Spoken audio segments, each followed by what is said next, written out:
Go live. All right. Should be live. How's it going, boys? Hopefully this stream ends up working right, because this is my first time doing, or probably not my first time streaming in 4K, but definitely the first time in a long time streaming in 4K. So yeah, hopefully it's good. Hopefully the quality's good. Now, one thing I will go ahead and say before anybody else goes ahead and acknowledges it in chat, the bar for DWM is way too tiny, and you guys probably have a hard time seeing a lot of the text in the browser. Don't worry. We'll address that here before too long. But can I get a yay or nay on the audio situation? Is audio good?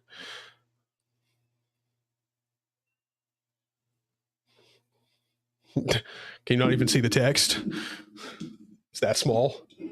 That's bad. But yes, there is text. It's just freaking tiny. Delicious. All right, perfect. Audio's all good. Sweet.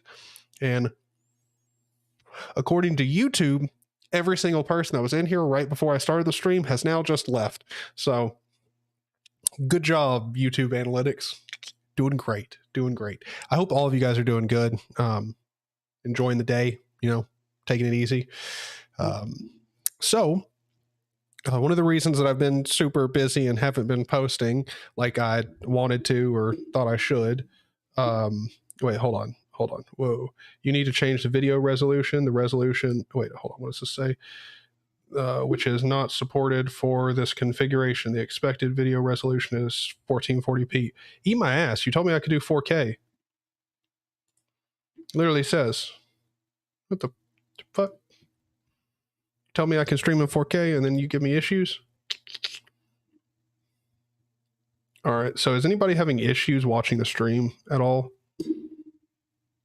I mean, this may just be a warning. Seems like it's just a warning. Stream status poor. No, so no problems. All right. Anybody other than analytic minded that can give me a yay or nay on the quality? Hopefully it's just fine. Let me zoom in a whole bunch on the text. I'll bring it up like 200%. Just do 150. So hopefully you guys are able to see that. I mean, it's probably still a little too small. Kick it up to 175. Yeah, we're gonna remove this here on the website. So I mean, I should probably go ahead and explain what this is that you're looking at. Perfect. So it well, I haven't been posting that much because I've been extremely busy with me and a couple guys started this Fuego Creative Media, which is a social media management / marketing company, and also been working on developing some schedule. It will be open sourced here before too long with some open source scheduling software for managing different people or businesses and posting to all of their social media accounts and scheduling all that out and stuff. And it's a web-based app. But I need to go ahead and finish up on the website here. And so we've got some things that I want to do. And we also need to make sure and get the CSS and stuff squared away for different screen sizes. So it doesn't look awkward on any particular devices. And then, yeah, we're going to be finished with that. Then we might do a little bit of racing, and we also might start work on my own website. So, yeah, that's kind of what we're going to be doing today, looking at, messing around with. So let me go over to our process, because what we're going to be doing is we're going to take this little section here called our process. We're going to be axing this, putting our past clients up here and putting in the logos for the clients that we've worked with, and it's mainly just going to be like a placeholder thing here, and it's going to be slowly filled up with actual clients that we as a company have worked with. But for right now, I'm just going to use logos that we as individuals have used, or companies logos that, like, we have an artist, our other guy's a mortgage lender, and he's done some work with some places, and I've done some work, so we're going to throw up some logos for those places, and our current client. But let me go ahead and show you guys the website just so you guys have an idea. Have you gotten any drop downs in your menu? Mine don't work. No. I'm not a big fan of like drop downs in menus, like just in general. To me, I like stuff like cleaner. So it's just how I prefer things. No, just started streaming. Tell me later. Sorry, had to respond to a text. All right. And I'll turn my phone on silent. Let's go. So our process. So what we're going to be doing here is we're going to be changing the style of these two things to this one over here, and we're going to be finishing this, but we've got this nice little card that flips over here, and it just shows you. So like it's got the title, like Our Passion, then you flip it over, Fuego Creative Media, personalized strategic campaign, like blah, blah, blah, that kind of stuff. We're going to be taking this, making it just down here in the center, and then this text here on the back. I'll show you how I'm doing that and the CSS for all of it. And then if we go over services, and one of the things I want to do is have the background, when we flip it over, turn to this like red kind of color here that we're using over here on our site. We might also need to change the pictures behind here. I'm pretty sure Josh wanted me to do that. Then we have our work, and this is some of the pictures for our first client, Samurai Sushi, up here. And then we've got a couple other pictures that we've like worked on. Our artist did that for, I think the company's called Baked and Wired. Hopefully it may be Backed and Wired. I can't remember, but really great. Like, he's really great. Fantastic artist. And then we've got our team. So AJ, creative director, artist, Joshua, sales director, and then me, technical director, which just means I'm a tech dude. And then we've got a contact page with a map. You can send us a message, and it does actually email us. I got the JavaScript set up for all that. So yeah, really all we got to do is just change this to our past clients and go over here into our process, get these changed over, get it themed right, and then just work on the CSS, and then we should be done for this thing like that. I've only got one because it's two different types of portfolio, an art one and a tech one. Yeah.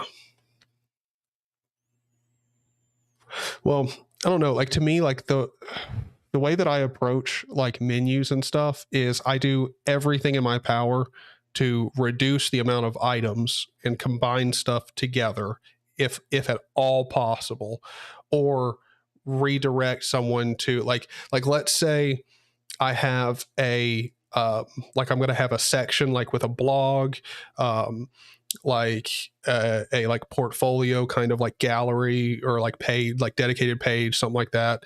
And it's all underneath a specific category like tech. I'll just put in a menu a button to tech, and it take you to a page that displays all of that stuff instead of having a drop down for it.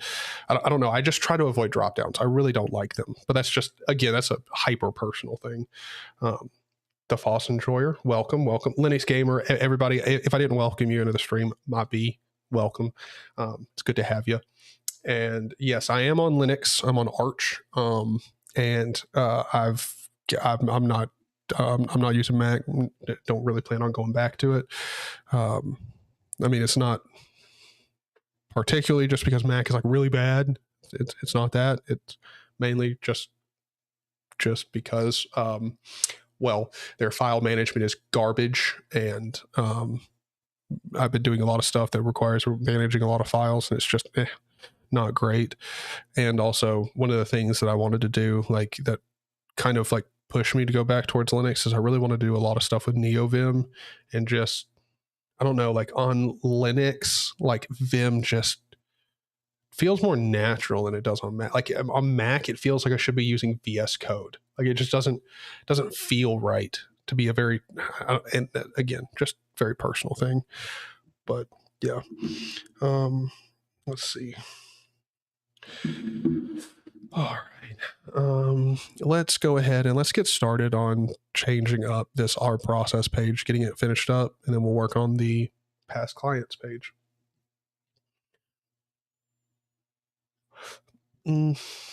Let's see.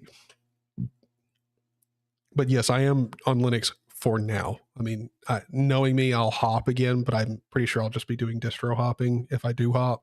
But I'm really happy to be back on Arch, and that answers your question, Linux Gamer. I am on vanilla Arch. Not any derivative, not because I have anything against a particular derivative or derivatives in general. It's just, I'm using what I'm used to, you know. Disk Mac OS, it's okay. We all want to hear it. But the problem is I really can't. Like the only thing that I have to say about Mac that really, really upset me and like was a major factor for me leaving was their file management. It's so bad, and it's so mind-numbingly intensive on the user to keep stuff organized, and like the way that iCloud is set up with Mac, and like the ability to sync certain folders, like the way that makes sense is just atrocious. Like the way that Mac sets up iCloud, it's like it really tries to make sure that you only sync your desktop and documents folder to iCloud, which just it's your main goddamn working folder should not be your desktop folder. It's just like screw the person who like, dude, if that's where you put all of your files is on your desktop folder, just know like you're an asshole. Like you just are. Like it's fine, it's totally fine, it's not like I have anything against you, but like that's a douche move, like against yourself and anybody else who has to sit down and rifle through your computer, assuming with your permission. But still, like it's just disrespectful to yourself and to everyone else. Like come on, manage your files in a sensible way. You don't just shove everything on your desktop. So annoying. It actually caused me anxiety. Like I was actually having anxiety problems because I was worried about losing files, and it was such an annoying thing. But that's really it. Other than that, Mac is really fine. Like it's actually really good, especially if you want to do game development. Compared to Linux, it's way better. Like way better. Assuming you have a new Mac, like Apple Silicon Mac, then they're fucking awesome for that. But yeah, no, that's about it. That's pretty much it. So no more game development. I recall you switched to Mac because of it. That's exactly what happened. And nope. I switched over there to do game development and messed around with the game engines, did stuff. Me and another guy from the community over on Discord were planning to start a game project, and we're working towards that. But then I started this marketing company, and or it's not really like I started it, but I'm part of starting this, whatever, semantics, started this marketing company, and like that's taken up a lot of my time. I've gotten into web development. Actually, turns out I really enjoy it and really like it. Did not think that was going to be the case, but yeah. So like I just really don't. I found a whole nother avenue to go down that I wasn't really considering before, and I'm really liking it. So yeah. No real reason for game development right now. I mean, it's not like I don't love it. I still love game development, but I'm finding developing this software and creating websites and stuff to be a lot of fun. So that's what I'm doing. Let me see. Come join us on the Zero Linux Chads.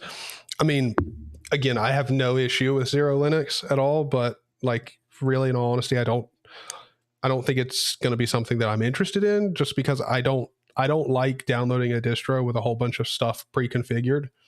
And like that's like Zero Linux is made for like, and this is from Steve's own mouth. Like this is literally from him. It's made for people who want to get into Arch, switching over to Linux from Windows or Mac, something like that, who are not familiar with Linux, but know they want to start on Arch for whatever reason.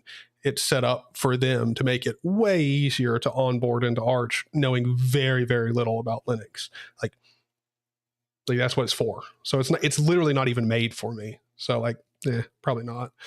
But again, it's not like I have any problem with it. It's just not tailor made for me, because I'd literally just install it and then like remove a lot of the stuff and then probably change half of what's left. So like it's just like, I mean, plus I already have Arch installed. Like oh, you're on FreeBSD. Hopefully it's going good. I very well might try out FreeBSD here soon. Like just try replacing Linux with FreeBSD. I very, very well could try it here soon. I'm open to that because it's been quite a while since I've checked out FreeBSD. And I need to go ahead and just give it a shot, check it out. You know what? Since we're going to talk for a minute, like it's been a while since we've chatted, as a group. So like, let's spend a couple minutes chatting and then we'll get started. Also, just in case if more people pop in, I'll cover what's going on with the website, pop around, show it off again. Sorry for those who are going to have to watch it again, but it is what it is. But yeah, we'll talk for a minute and then we'll get into working on the website. I'm watching on Void compiling 6 LFS installation. Yeah. Yeah. Yeah. I mean, I've only tried to install it once. Pretty much did install it. I mean, I figured out why it wasn't booting after I finished the installation and then booted into it and then immediately was like, yeah, I'm done. Because it's just like, I'm not going to maintain LFS and run it as a daily driver. Like, it's just not going to happen. I literally just did it so I could say that I've done it. And I lost way too much sleep. Probably took like months off my lifespan to learn it. So all of that just to be able to say that I did it. Yay. Like, it's probably not worth it. I mean, it's good to know, like, especially if you want to become a Linux developer, it's exceptionally good for that. But if you want to run a distro, like just like have your own custom complete Linux distro, just go with fucking Gentoo. Like, it's going to be way easier, like comparatively. It's not that Gento's easy, but you get my point. It's too much for most people. Oh, hell. Yeah, it is, brother. Yeah, it is. Yeah. I mean, it is productive in the sense that you learn a lot about how Linux functions. But other than that, yeah, no, it's not very productive at all. Dylan, thank you very much for the super chat, man. Thank you very much. Hope you're doing good. It's been a minute. Not much. We're gonna be doing, so again, for everybody who hasn't been in here for a minute, we're gonna be doing some work on my company's website, finishing it up, doing all that type of stuff, and then we might do some racing, or we might work on my own like personal website. Either one, we'll figure it out as we go. Let's see. Oh, trust. Welcome, Zach. Arch installed. You like? Did you just now do your Arch install? Just now?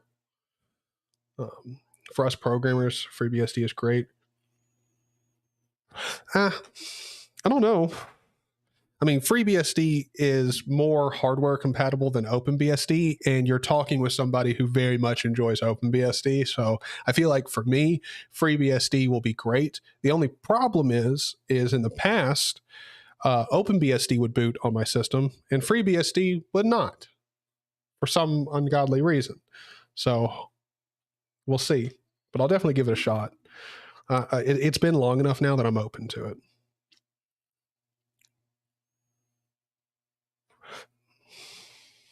I also use vanilla Arch, no forks anymore.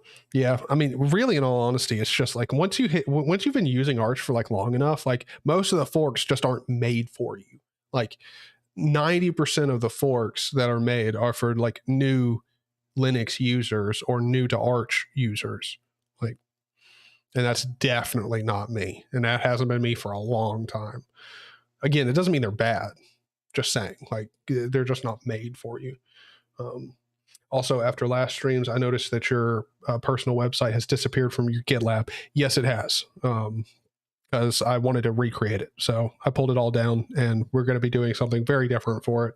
I'm not sure. I haven't really decided what I'm going to do, but I'm thinking about doing like a like turning it into like kind of a like a static web app, like not really a web app, but like a very heavy portfolio site.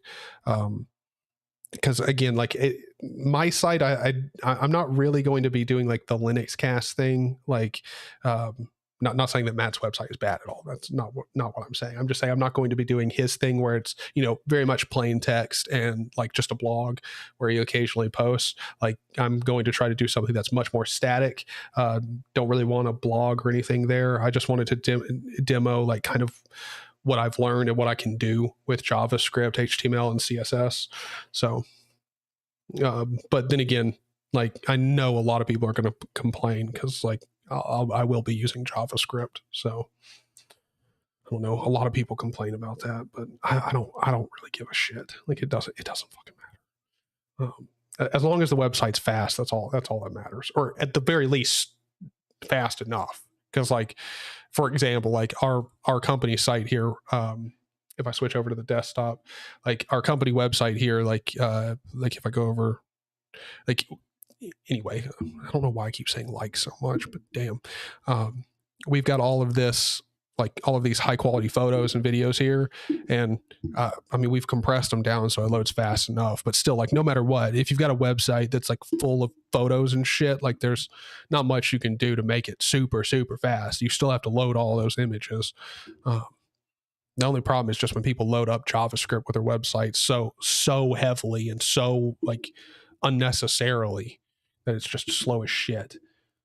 Especially when you're using like jQuery to query like half the fucking internet for all the shit for your website. Like, websites like that piss me off. Like, I don't get it. But let me pop back on over to the webcam. We'll keep talking for a little bit. Still working just halfway into a 16-hour shift. Oof. Hopefully it goes well, man. God be with you, man. That's a rough shift. I did recently move to a new SSD. Ooh, nice. Wish Arch was more like Nix. I don't know. Like, I like Nix, but I also like Arch. I respect the differences between the two. Like, they're both really good. Like, really good. They just have different approaches to things. I don't know. Maybe Nix might be good for me, like, in the future, since I'm doing a lot of like development and like web, particularly like web dev stuff. Nix might be really good for that, but I don't know. We'll have to see. Smoik, how's it going? How you doing? It's been a minute. Glad to see you, brother. And everyone else, again, if I didn't say welcome, forgive me. Welcome. Had a couple scares with my computer recently where Windows started overwriting bootloaders. Good fun. Yeah. That's why I don't like really like sharing like in dual booting on the same hard drive, because if Windows shares a drive with like another OS, like Windows is just like, I'll eat that. Like, I could just get rid of that for you. Like, that'd be nice. Endeavor is a terminal centric distro that doesn't seem beginner friendly to me. I mean, Endeavor is not necessarily made for new users, but it's made to be easier. Like, it's pre-set up. You got a lot of that stuff going on. I don't know. Like, it's just one of those things where, really, especially with an Arch distro, like, you're not going to get away from using the terminal. Like, you're just not. theoretically, maybe you can, but I so doubt it. It's going to be difficult to just not use the terminal. I mean, it's difficult to just not use the terminal in Linux in general, but definitely with Arch. Like, I feel like you just got to do more shit in the terminal, like just period. But that may also be because I do much more like customization on Arch. May have some bias there. Use TS, save yourself. TS. What do you mean by TS? What do you mean by TS? I'm trying to think. Like, saying TypeScript? Is that what you're talking about? Not sure. I copied Matt with the comment system on my site. Oh yeah, I definitely need to do that. I definitely need to copy his comment system because I did like that. That's really nice. Like, he did a really good job with that. Error, you need to change. Oh, stop it. YouTube wants to keep complaining about me because I'm streaming in 4K. Like, piss off. JS is fire. I like it. Like, I wouldn't say it's fire, but it is really, it does come in handy for like some very odd, like, I wouldn't say odd things, but for like this right here, like we have the, hold on, let me switch over to the desktop view. So like here in the browser, like, let me make this bigger. So like when it's bigger like this, we got the menu up here. And then when I make it smaller to a certain size, we get this like little nice icon here with the pop out. Like, that's JS. Like, and I mean, I could definitely do this without JavaScript 100%, but it's just way easier with JavaScript. Like, way easier. And it's also not the type of JavaScript that's going to slow down your freaking website. Like, it's very, very simple JavaScript. So like, I mean, I think there's uses like that for JavaScript. It's just, it is heavily overused. Have a good one, Linux Gamer. Have a good one. I'm running Arco Linux. Yeah, Matt loves Arco. I was actually going to put on the Arco t-shirt that I have. That's in the store. So if you like Arco Linux, me and Matt have a Teespring store. I think it's Teespring. I'm pretty sure. You can go check out there. We got like t-shirts and stuff, and one of them is an Arco like long sleeve t-shirt. I think we also have got a hoodie and stuff. I haven't checked in on that in forever. I have no idea if we have sales on there. I haven't checked in probably like 3 or 4 months. I got my 13900K today. Gonna do Kubuntu install when I get home. Yeah, I didn't even know the 13th gen Intels were out. Haven't even been paying attention. I didn't get my system in 3 months and I had to refresh the GPG key to update. Oh, I didn't update. I don't know why I read that as git. Yeah, like, yeah, it's, to me, it's like just when I update, like if it's been a while, I'm just always using YYU, like dash S YYU when I run Pacman, always. Just to make sure, like, it just updates the key ring, does all that shit. So like just the update doesn't fail, because that happens all the fucking time.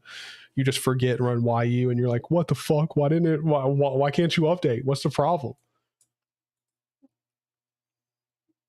Let's see. Am I the only one on Debian? Probably not. Like, if we're being honest, if we're probably honest, Alex, you are not alone. Let's see. I recently moved I recently moved to Fedora from Debian. Oh, see, well, I mean, that you're not on Debian, so it doesn't count. But ex friend there. Hopefully Fedora's treating you right, Smoig. I mean, I don't see why it wouldn't, but and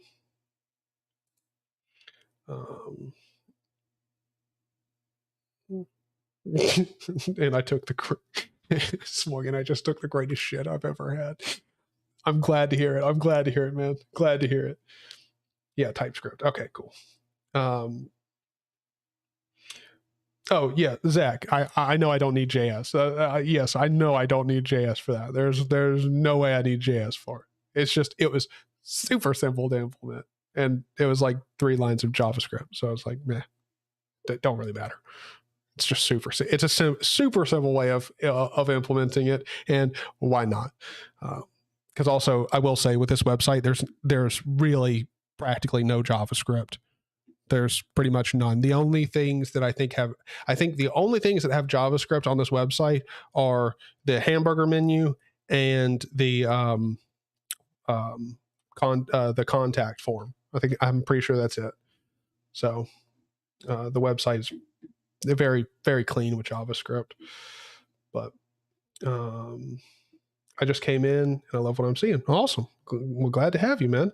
Glad to have you. Ooh, Root, how's it going, man? I do have hair, surprisingly. It grows back after a time. Normally. Hopefully that continues happening for me for a long time. Fingers crossed. If I can do it with CSS, I use CSS. It gets easier.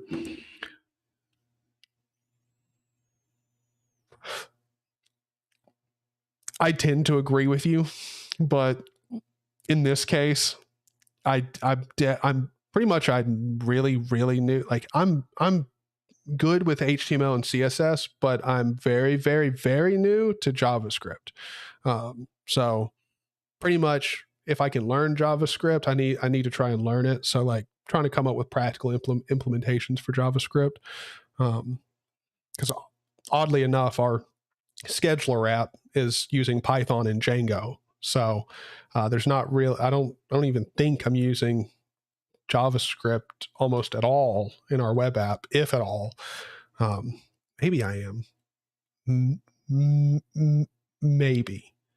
Maybe there's like a very simple JavaScript like function or something like that, but primarily no. Ooh, Swerve, how you doing? Yes, it is. It's good to see you, man. Good to see all you guys. Again, I keep saying this, but if I didn't welcome you into the stream, glad to have you. You still using OpenBSD? No. I'm using Arch and just Arch right now. I really am doing a lot right now, and if you guys don't know this, I started a like marketing company, social media management company with a couple guys, and we're going to be working on our website. If you're just hopping into the stream, we're going to be working on that pretty much now. After we'll probably spend like another minute at most chatting, but then we're going to move on to working on the website. I'll show it off, talk about what we're going to be changing, doing all that stuff.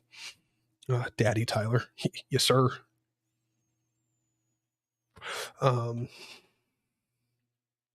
Yeah, well, I'm really just trying to come up with more reasons to use JavaScript that aren't too excessive. And on a simple website like the one I'm working on here for our company, I mean, it makes sense because I'm not really going overboard. I mean, if I had a lot of other JavaScript shit, then I wouldn't do the hamburger menu with JavaScript.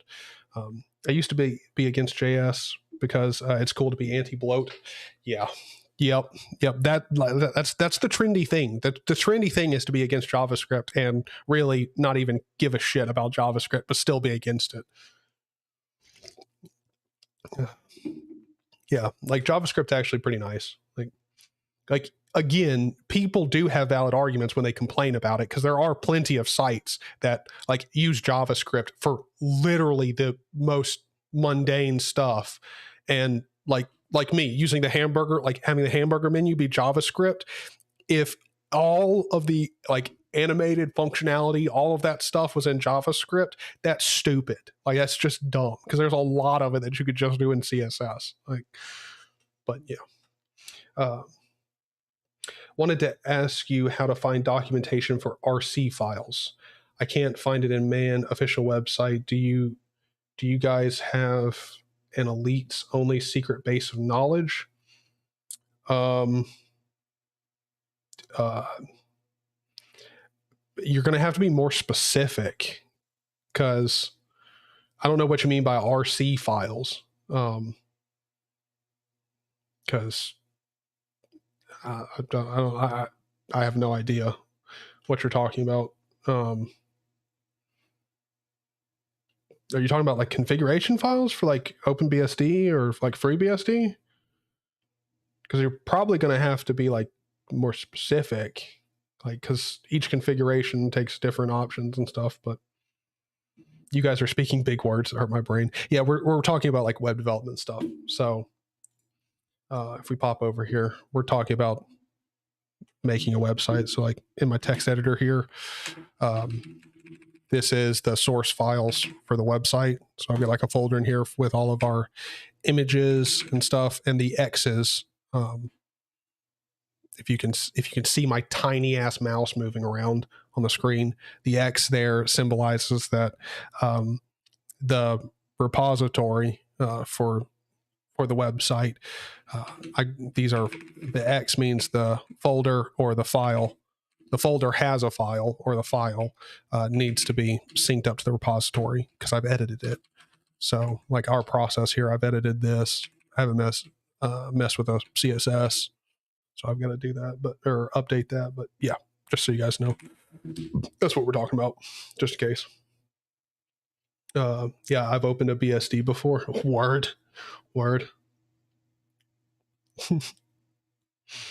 Yes, things like X resources, Polygon, like, yeah, so when you're talking about like documentation for those things, you're going to find that documentation in well, like let's say you're using OpenBSD and you're using their documentation, you're going to find like an actual man or doc page about that configuration file when you search for the program. So like, just for example, like let's say you want to mess with the X resources.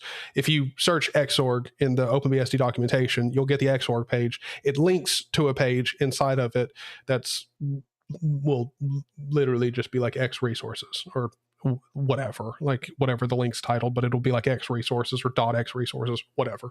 Click that link, it'll take you to that man page, and it'll cover like different options that you have in there. That's one of the things I really like about OpenBSD's documentation. It's really, really phenomenally good. Yes, let's go ahead and get into coding. So first things first, let me show you the website real quick. It's nothing super complex, like wild or anything. We've got a nice like little animated video. Let me open up the website, make it a lot bigger. All right.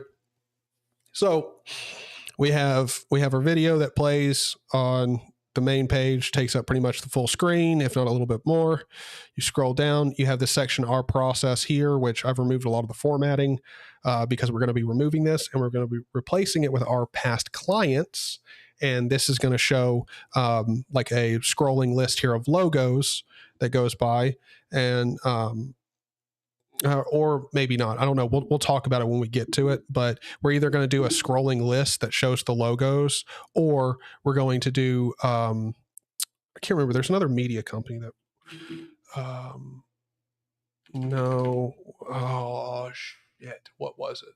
I can't remember the site's name, but they have like little squares that shows the logo of the companies that they worked with. And then when you, like when you hover over it, it'll pop up with a little bit of extra information at the bottom, like the company's name. And so we could do something like that, or just a list of the scrolling logos here. Don't know. We'll decide when we get to it. But then we've got, let us take your marketing to the next level. It links to the contact us page, which, by the way, we've got to update the menu for the contact us page and some of the other pages, but it's fine. Yeah, is what it is. And also, by the way, if you're like, why is this looking different than this page? It's because I'm zoomed in on this page. So if I zoom out to like what it's supposed to be at 100%, again, I'm recording this in 4K. So forgive the like massive drop in text size, but let me get that back up to 200. Hop on over to the contact us page. So we've got this, we got like a little map with our office building, which I mean, we don't really do anything out of the office, but we do actually have an office. I don't know what you would do if you showed up there, but yeah, there it is. And then we can go to our team, and we've got photos here, which I just now noticed, like my lips are so pink in this photo, like so pink. Like, but yeah, we got like crazy effects going on when you hover over them, pops up with this stuff. And then we can pop on over to our work and you can see some of the work that we've done for clients. Again, let me zoom in to like 200% here. Pop on over to services. Again, let me zoom into 200% just so it all looks the same. I think I didn't do this with our team. Let me zoom in on all of these pages just so they look the same. Yeah, nope. Our services. And then we got social media marketing, design, video photography, and then our process, which we're moving our process from the homepage to this dedicated page here.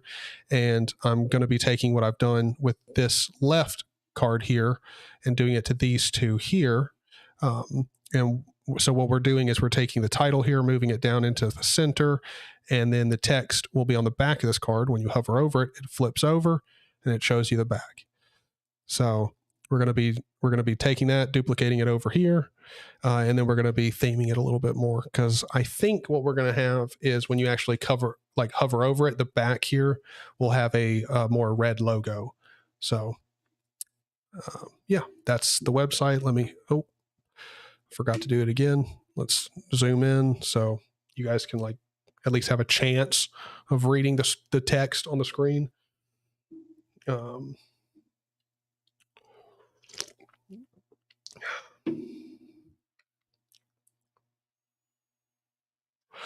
Do you prefer coding from scratch over frameworks like Bootstrap?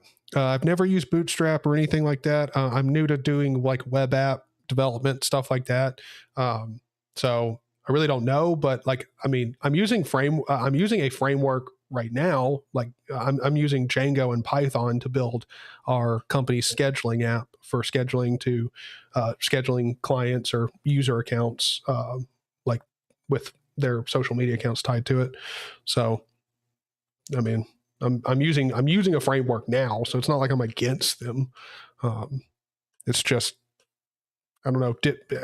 I wouldn't use a framework for everything, especially like a website like this. Like I would just code it from scratch, just because it's a simple static website and you can do more custom stuff. And really, you don't need a framework for it. Like it's just a little bit excessive. Yes, actually, we should talk about that before we dive too much into coding. I have actually configured Vim. Let me screw this over. We are going to have to fix some of the formatting for the for when it's real small over here on the website. We're going to have to fix that up, but we'll get to that when we get to it. So go ahead and do this. Let me just tell you guys a little bit about what I've done with NeoVim. For one, I've stopped using regular old Vim just because I need something that's more close to, in all honesty, I need something that's closer to VS Code in its modern IDE capabilities. So I configured NVim here with Lua.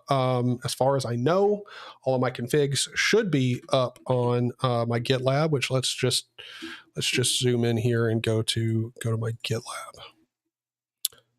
.files, pop in here. I also need to change my dark reader because this is not the proper theme I should be using.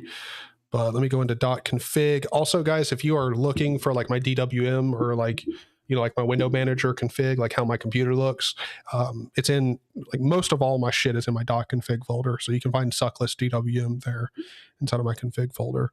Probably not the best way of storing it, but I don't give a shit. Works just fine.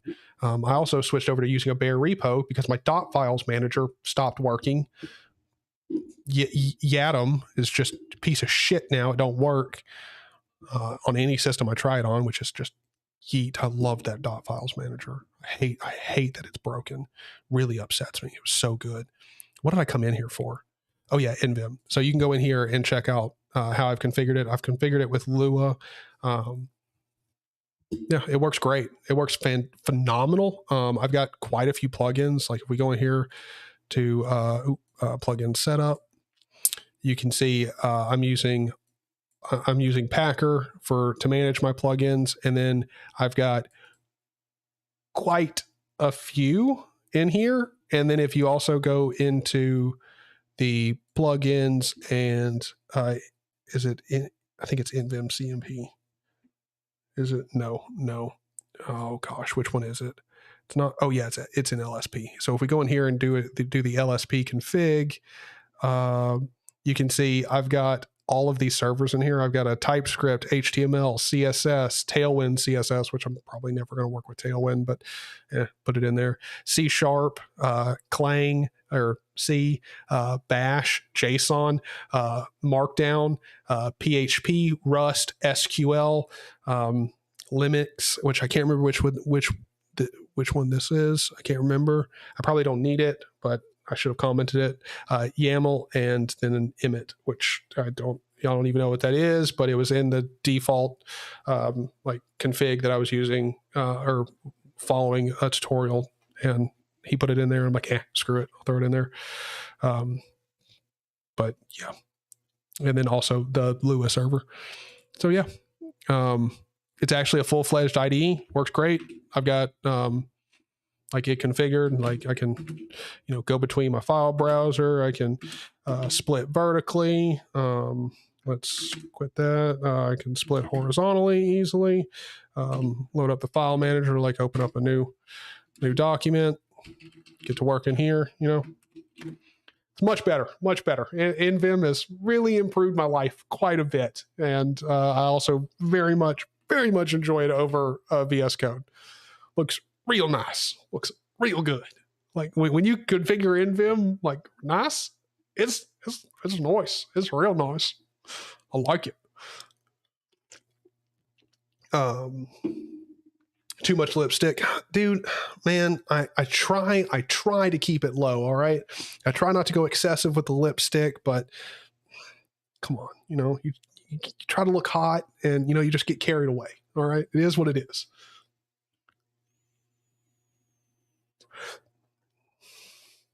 What about keyboard events? Can you focus those things? Wait, hold on. Wait, hold on. Sorry, Zach. I missed some of your messages. Don't do a marquee. Just have grid with the logos. Yeah, I think that's probably how we'll do it. We'll do it with a grid with the squares, and we'll do a nice little highlight effect when you hover over it. What about keyboard events? Can you focus those things? I have no idea what you mean by that. Can you focus those things? Keyboard events. I have no idea what you mean. But no systemd all the way. I really don't give a shit. As long as the init system works, then I don't care. And every init system that I've tried works. Literally every single one works just fine. It's just you either use them in a different way, or they just don't work with a lot of shit.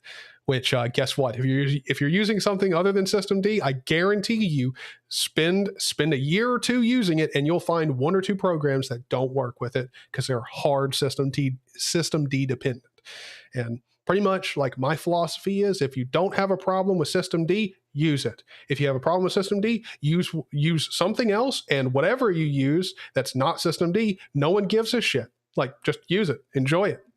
No one cares. Just love it. Luca, it has been a long time. It's good to see you. Mr. Baba, welcome. I'm trying to catch everybody as they come in, but if slap my mic. If I missed you, my bad. All right. I use Vim for regular text editing and NeoVim as an IDE. Yeah, I'll just use both of them for the same thing. Works fine. It's fine. I don't need anything different. Doing good, Block. Hope you're doing well doing well. I almost said well as well. That just broke my brain. Hope you're doing good too, man.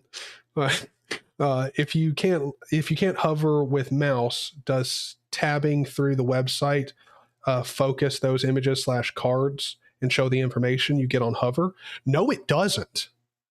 I need to figure out how to do that. I do not know how to do that. That is a good idea. I will say what does happen on, like, let's pop over to our, like, for example, our team. So like if you hit a certain size, the text is just displays, and if you hover over it, it goes to exactly the same setting that you would normally have it. But I put it there so, like, you know, if you're on a phone, I have it like this. So if you're on a phone, it looks right. You know, like you get the name and information there. Because you can't really, as far as I know, you can't really do the hover thing. Can't have the same hover effect on mobile. Maybe instead of doing it like this, what we could do is have it when the center of the screen is over the image. It pops up and does that. I'll also have to figure out how to do that if we're gonna do it that way. I think that's probably a better approach on mobile. If we can figure out how to do that, probably a better approach. No, definitely a better approach, but yeah. So let's go. Oh, is it because I'm zoomed in so much? Yeah. Zoom out to 150%. Oh, excuse me, dude. I'm sorry. Drinking Coke is like not a great idea. Let's back it up to 150% here. That way we got the normal desktop look, and we'll modify this, and then we'll work on the mobile and iPad kind of style of things and whatever. We'll just work on that as we go.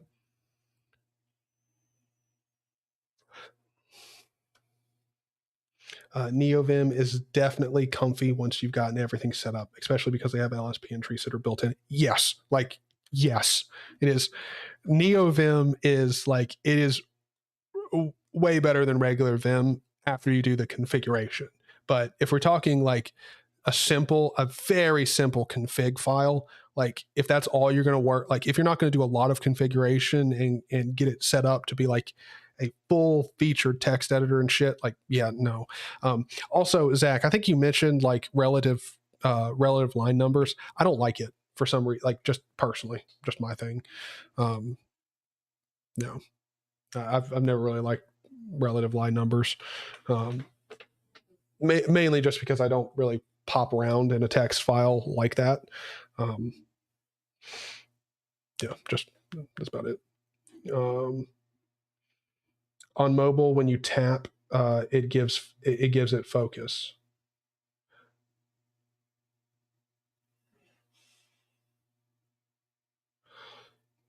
CSS focus or focus visible pseudo classes. Okay, all right, we'll check into that.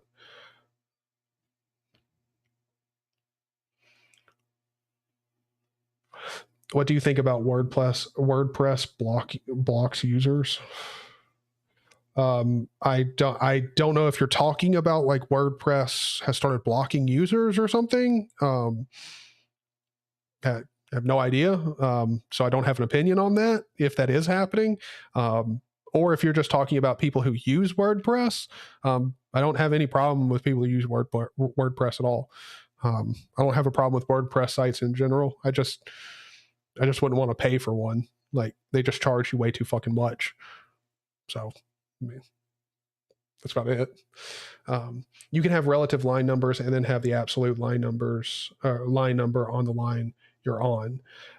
Yeah, I know, but I don't know. Like, I just don't like relative line numbers. I just never have. Like, I don't know. Like, it's literally just a visual thing. Like that's it. Like, it's just relative line numbers just, I don't know. Like, it's just one of those weird personal preferences. It's kind of like trying to explain why you do or don't like cheese. It's like, I mean, you can try to articulate it, but you're never going to do it justice. Like, you're never going to explain exactly why it is that you do or don't like it.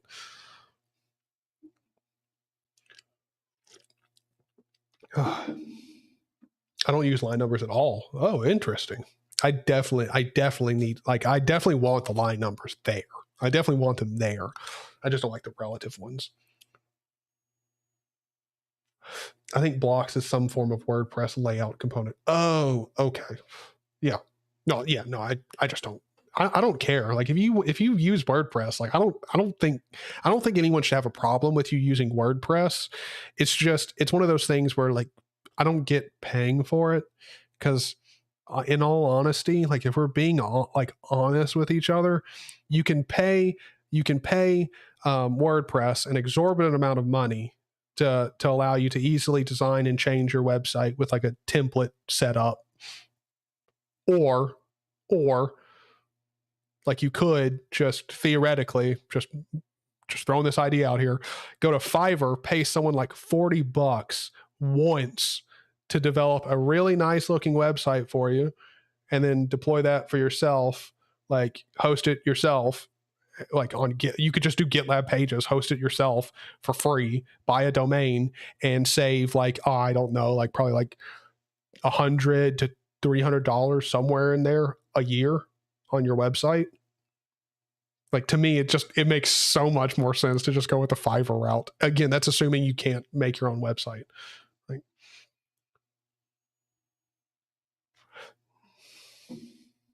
I love doing like 23K and going up 23 lines to that thing that I want to edit. Yeah. I don't really do that much though. Like,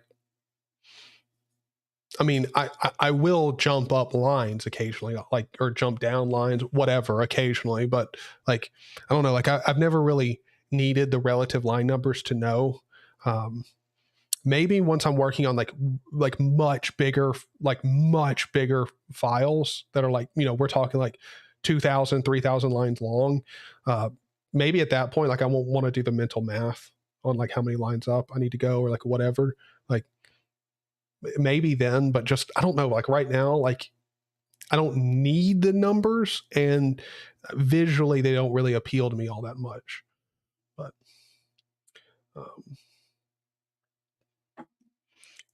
if there's like an error, it tells me what line the error is on. Yeah. I mean, WordPress isn't bad. It's just WordPress is not bad. If we're going to be honest, it's not bad. It's just, it makes no sense for most people who are using it. Like if you need to make a very complex site with a lot of stuff going on, like let's say you're a media company and you've got a very small team to work on the website, it makes sense. It definitely makes sense. But past that, no. All right, let's get to work. All right, we need to go to our process page. Let's load up the file browser. Let's go to our process and close out of the file manager. Let's hop down in here, and you can see kind of how this is set up. So we have the process column here, and like inside of a row. So we've got our section for process, which is this section here. Then we've got a row, so the items in a row. Then we have the actual individual columns, which is these things. And then inside of that column, we got the card, which is the thing that flips here. And there's a reason for that. It's to fix a bug, because like when you move your mouse around on it inside and there's just the card div there, it will like go back and forth. So to fix that, you got to like nest it inside of there, but not really a big deal. Then we've got the front and the back of the card that flips over. So yeah, pretty simple. So now all we got to do is just pretty much add the card class around the other two, add the classes for front and back around the title and the paragraph, and we should be done with this. So let's go in here. Let's add the div. And then we're going to, we need to edit the class. So class equals, what is it, card? Yeah, card. I could just like literally look up like 5 freaking lines, but you know, like whatever. Then inside of our card, we're going to have these lines here. So let me go take this, paste it, and we need to tab and wrap this inside of another div with class being equal to front, and then close that diff off, and we'll just delete that diff there and add it. Oh, press the caps lock key and go /div. Bada bing, bada boom. All right, let's go down here, copy this. Wait, hold on. What just happened?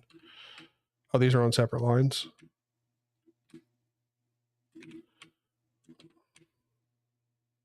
Why would I put that? Wait, how do you know what's working when you, wait, hold on, what? How do you know what's working and how to spend your marketing budget without analyzing your results? We provide, hold on. Okay, I guess I just wasn't scrolling far. I thought it cut off after the T there. All right, so let's go. We need to let's cut these 2 lines. Go back up here. Let's paste. Tab this bitch in. Go to div and class equals back. And let's get rid of that. And we'll go down here, go to the end of this line and go /div. Perfect. So let's save that. And then if I go over here and refresh the web page, bada bing, bada boom. Got our analytical approach. Flips over. Perfect. Now we just, we got to fix that because the card flips over. Why is our card flipping over here? And it's like a little bit too big. Like, why is it, what? Why does it start off with a padding there and end with none? What the fuck is that about? What the fuck is that about? Oh, let's format this right.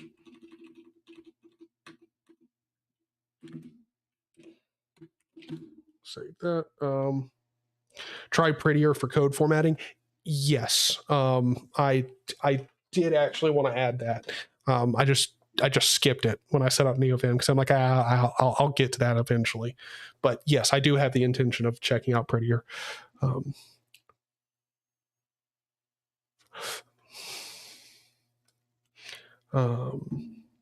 Let's see. What else do we got to do?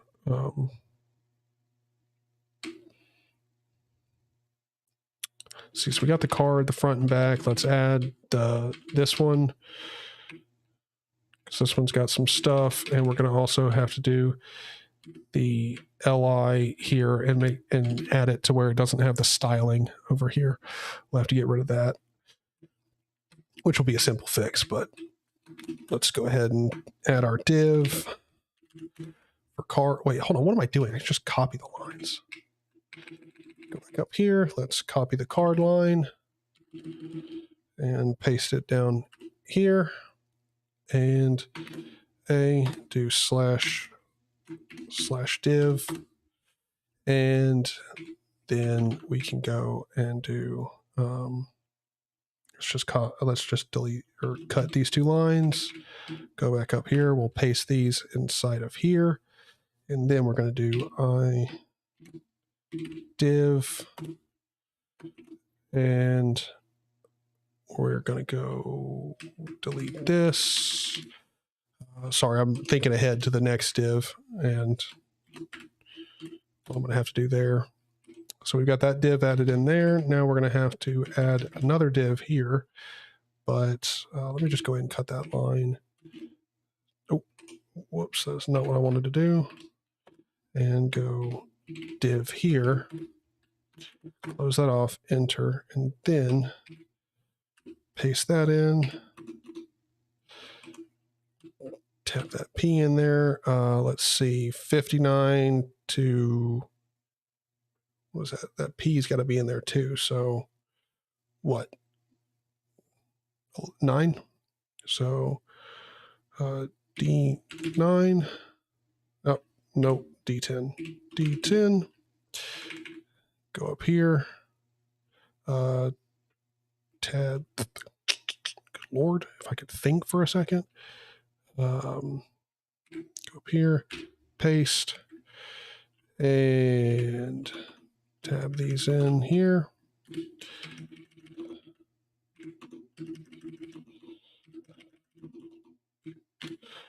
There's probably a way easier way of doing this, just selecting with visual block and then doing it, but why make your life easier? So delete that. So we got that. I feel like we probably have too many divs here. I feel like we got way too many slash divs here. So let's do, so we got div, we got this one here, this one for that one. Then we've got our div row and our div, or no, we got our div row. Hold on, let me make sure. Yeah, div row. Yep. All right, so we got it right. Right. Yep. All right. Cool beans. Cool beans. So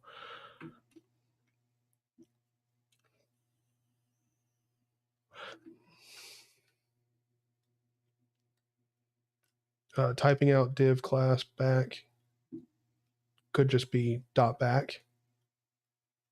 Oh, I haven't tried that. Oh, okay. Nice.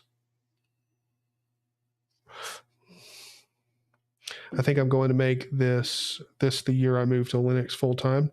Oh, Topher, well, I hope it goes well, man. I mean, I don't see why it wouldn't, but hopefully it goes all well. Just need to replace my 3080 with something from the AMD side. Yes, all of my dot files are up on GitLab. My PyCom, which is my compositor, DWM config, all that stuff should be up there. So if you want to go and get it, you're more than welcome to.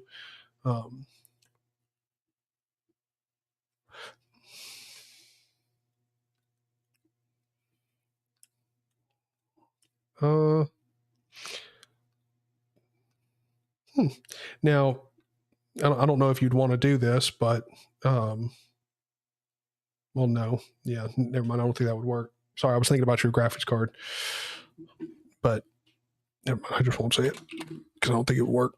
Let's go up here and refresh. Oh wait, we didn't add the freaking classes for the divs. Lol. Let's go class equals front and oh shit, whoops, it's back. This one's the back, and this one right here is the front. Save that, go over here, refresh. Okay. So there we go. Now we just gotta fix that.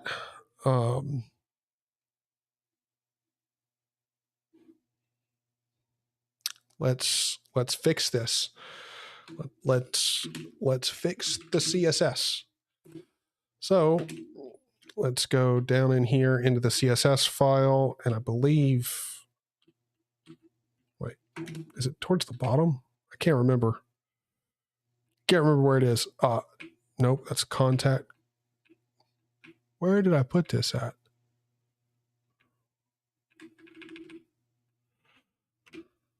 Slash what am I looking for? Looking for like card. There we go. Okay. So let's see. We got card here, front and back. So I feel like it's probably just because the height in the process column is not set. So how high should we make, or how tall should we make these cards? That's the question now. How tall should we make them? Let's set the height equal to let's say like 20%, like 20 vertical height, like so 20% of the vertical height. Let's try that. Bada bing, bada boom. Okay, so it almost works. Oh, wait, hold on. Where is the break. It's what is fucking it up when it flips over? Because like it's got more margin over here than it starts with, and it's covering up over there. So let's see, where is that coming from?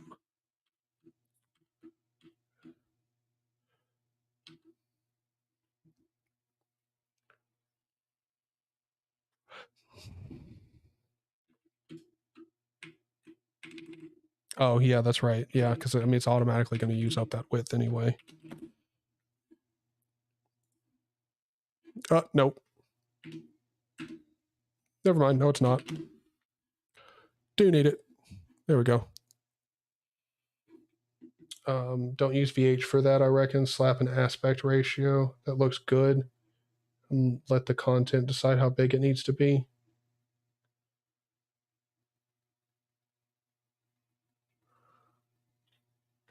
So are you saying instead of vertical height, what should I use instead?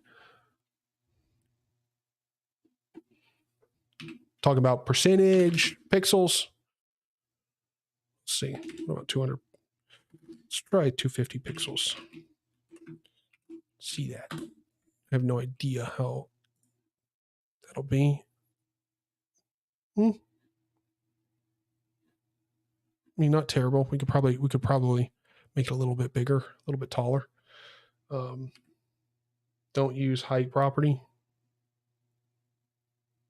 Well, if I don't use the height property, then I get this.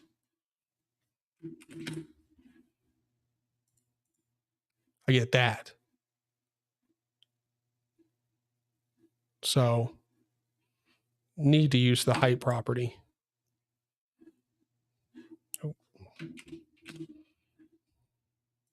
So we can get that. That's much closer to what we want. Maybe make it 300 pixels. Save that. Fresh. I think that's good. We just got to figure out why in the fuck it's like overlapping.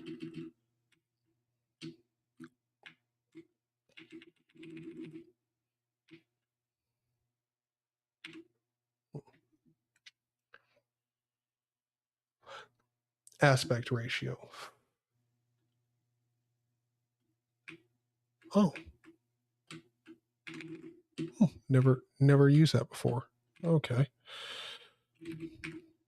Learn something new every day. Thank you. Aspect ratio and 1 by 1. Semicolon expected. What the fuck? Oh, wait, hold on. Not colon. Divided by 1. There we go. Save that. Okay. Nice. I like it. Thank you, man. Show us the container form. Well, so that's what you're. So let me open this up in a horizontal split, and let me go back up to our process. And so inside of our process, how we got it set up is it's inside of a class called process, or a section called process. Then we've got a div row. So we've got this process section here, takes up this section of the screen. Then we've got our row here. Then we've got the actual column, then the card that takes up the inside of the column, and then the front and back for the cards. That's how we've got it set up. Let me go down here, quit out of that, and if you want to see the process, here it is, with 80% margin, text align center, which I probably don't need that. Hold on, save that. I don't think we need that.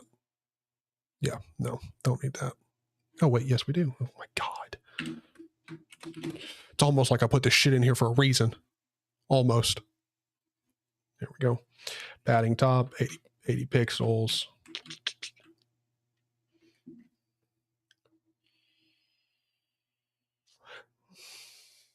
Why the column containers? That is to fix a bug with the CSS for flipping over the card.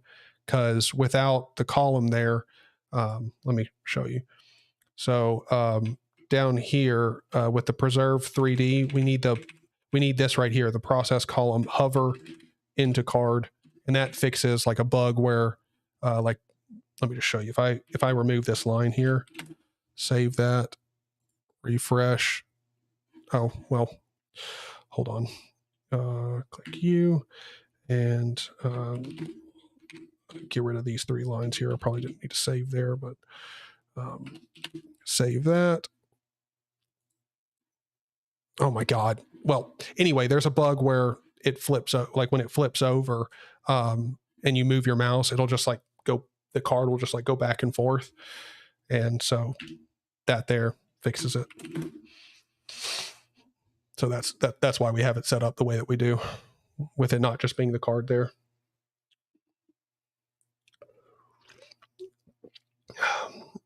This is the company that we started, me and a couple guys.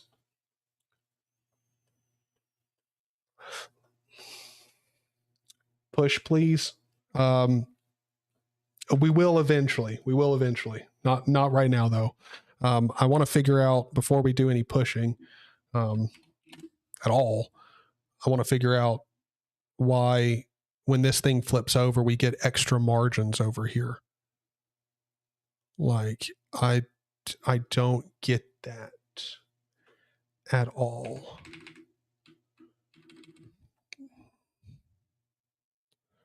Like, I don't. Like, we've got the front and back here.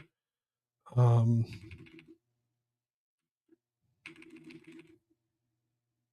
don't get it. Transform dash origin. Oh, you want me to push so you can help? Okay, well, hold on. Let me quit out of here. I'll go ahead and do a push. I mean, I didn't have to leave Vim, or in Vim, but whatever. I'll just go ahead. Let me go ahead, CD back down in here. Do, excuse me, into the repo folder. Let's do git commit -am. Working on finishing. Commit that, and then we will git push and give it my username, and then I've got to go over into my password manager and grab my super secure password. Nope. Boop, boop, boop, boop. Load. Click that. Click copy and paste it in there. There you go. So now you should have it. Let's just load up Vim and go in here, and I'll drop down into public. And there we go. So we'll open up our, I think we'll open up the CSS again and go down in here. We'll do /card. There we go.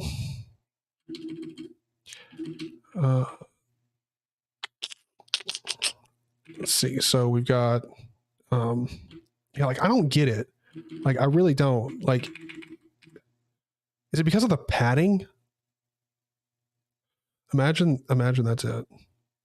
Let me remove the padding. Save that. Gonna refresh. Look at that. It was the padding. Yeet. It was the padding. Yeah, yeet. Yeah, yeet. Sweet. Okay.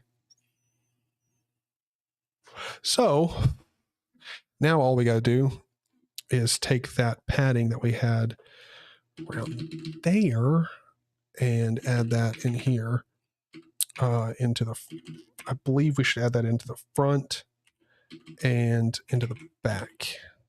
We'll save that, try it. Refresh. Perfect.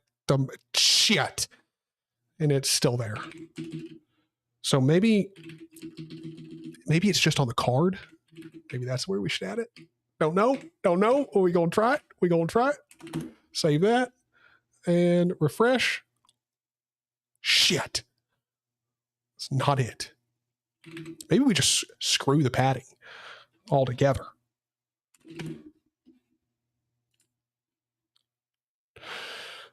No, because I really want there to be some inside padding around that text there in the rim of the card. So how do we do this?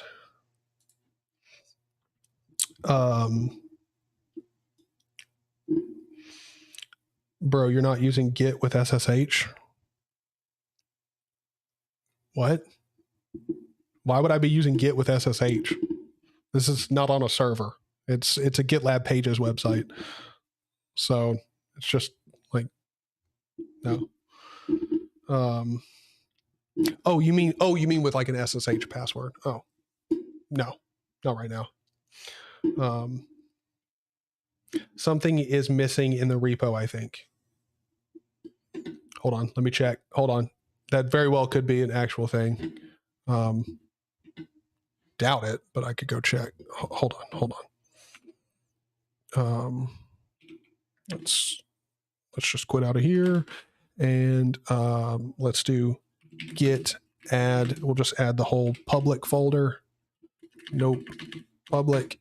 So that way everything inside of there gets added. And git status. Yeah, the CSS isn't even in there. Jesus, man. Good job on me. Or no, it's been modified. No, it's in there. Yeah, no, everything should be in there. But I'll go ahead and still commit the change. Change CSS. And git push.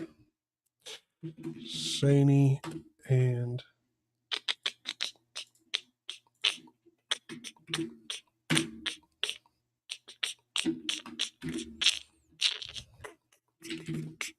open that back up, mod E, pop down into public, go down into style, and try making both of the padding values the same.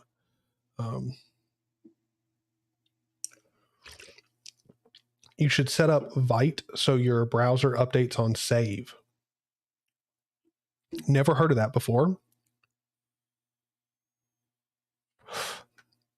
If you want to, it might be your box sizing.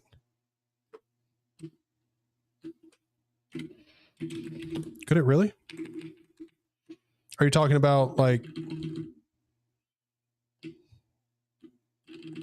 hold on, yeah, okay, so I don't have it down there. I'm just looking for where I do have the box sizing set up. Yeah, so in the process column, box sizing, border box. Think that could be it?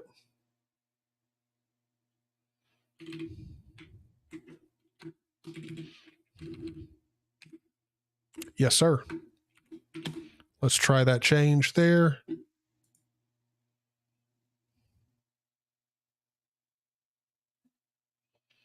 Okay, so there's pretty much no change. Let me pop over to the other pages, make sure we're not having any other changes. Let me zoom out here. Yeah, no changes there. I'm just trying to make sure nothing gets broken when we're swapping around settings. Everything looks good here. Sorry, I'm zooming out, but I'm just trying to make sure everything looks right. Yep, all looks good.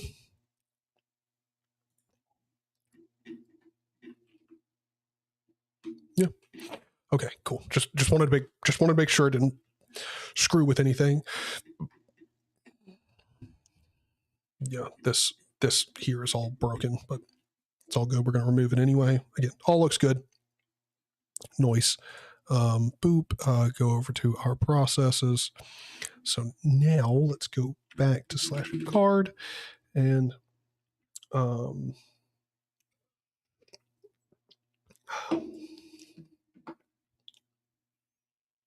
sorry, just reading chat.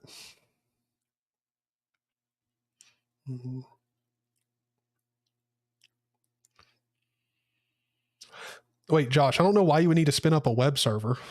Like you could just open the file in your browser and edit it locally. I mean, again, this is you, Josh. You're constantly making shit more complicated. Why can't you just do it locally? Like why wouldn't you just do it locally? You just clone the repository and just mess with it.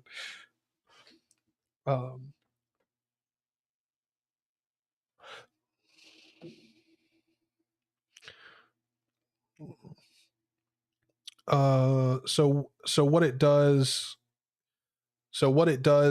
is when you declare widths, border box says when you want it a certain width, the padding and border are included as the width.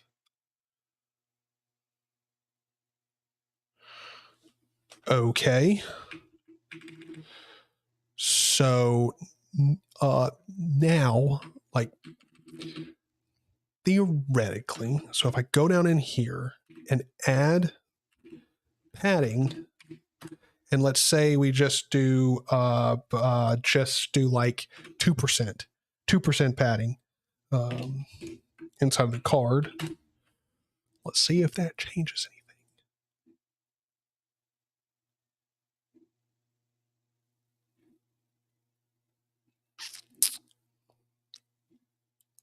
I don't think so.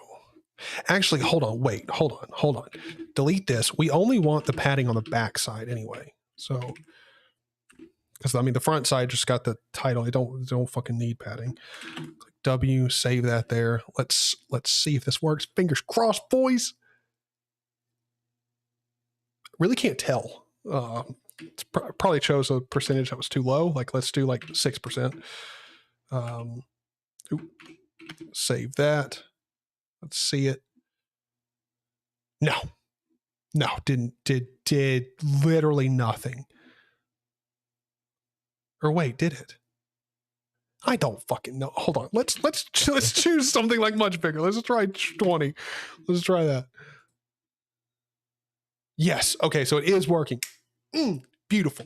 All right. So let's just keep it at like 4%. All right. Just something small, just so it's got a little bit of padding, just a little bit of padding around it. Beautiful. You know, just a little bit on the sides. It's beautiful. Beautiful. All right. Like, I think that's good. I'm not getting the cards.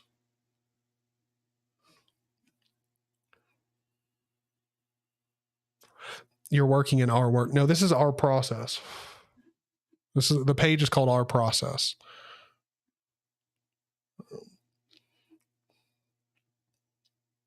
A 100 pixel wide box with 20 pixel padding on all sides. Content box. The default says the width I declare is just the size of the content box. So add padding, and it would be 140 pixels. Gotcha. Try using typography units for padding like REM or EM. Yeah, see, that's the one thing that I'm still not familiar with. I don't fucking understand the difference between REM, EM, or like what those units are. Like, I have no idea. They make no sense to me. Again, like, I don't want to deceive anyone. It's not like I'm like an expert in any of this shit. I'm very much new to like really doing a lot. I haven't really, in all honesty, I haven't used HTML and CSS to make websites since high school. And technically I made one other website, but pretty much in all the websites that I've made in the past few years, they've all been like pretty much plain text websites, like very simple JavaScript, or not JavaScript, HTML and CSS. Very simple, remarkably simple. I mean, this should say something about me. I used and liked Gemini. So if you know what Gemini is, you know how much of a basic bitch I've been in the past few years. EM is the parent's font size. Okay. So here's an even REM is 16 pixels unless the user changes their settings. It's just the page font size you start out with. Gotcha. Okay. Ooh, okay. So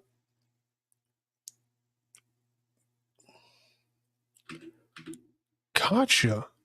Interesting. Okay. So wait,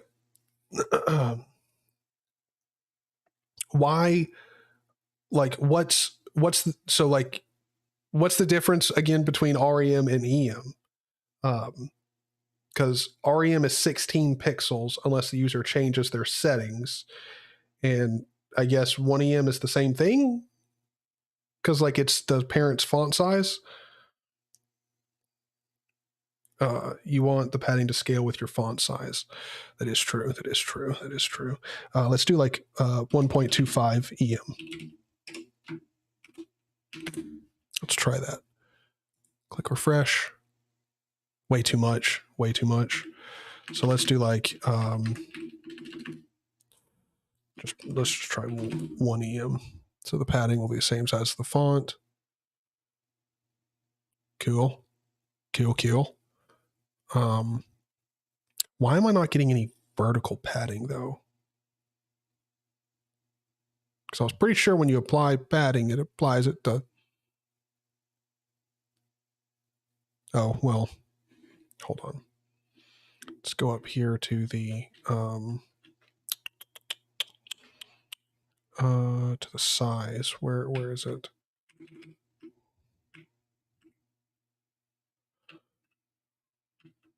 Process call. Like what the fuck? Where is it? Where am I declaring the freaking size? I know I was declaring it in pixels. Where is it?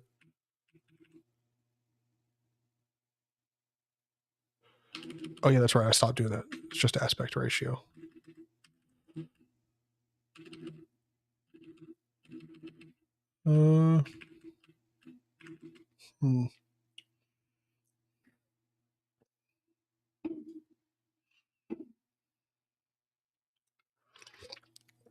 REM is the document font size. EM is the parent's font size. Gotcha. Okay. Okay. Thank you. Thank you. Yeah. So, I mean, one looks good there. I would just like to also get some vertical padding or make this a little bit larger.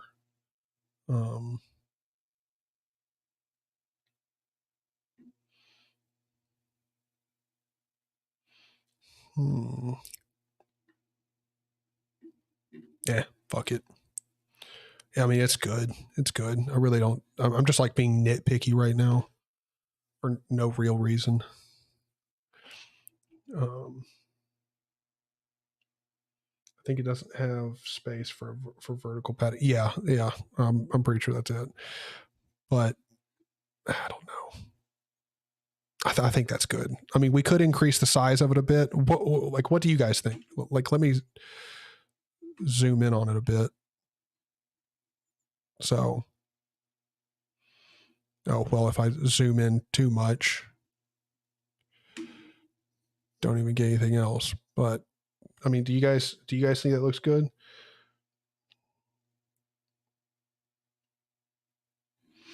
Yeah, hold on.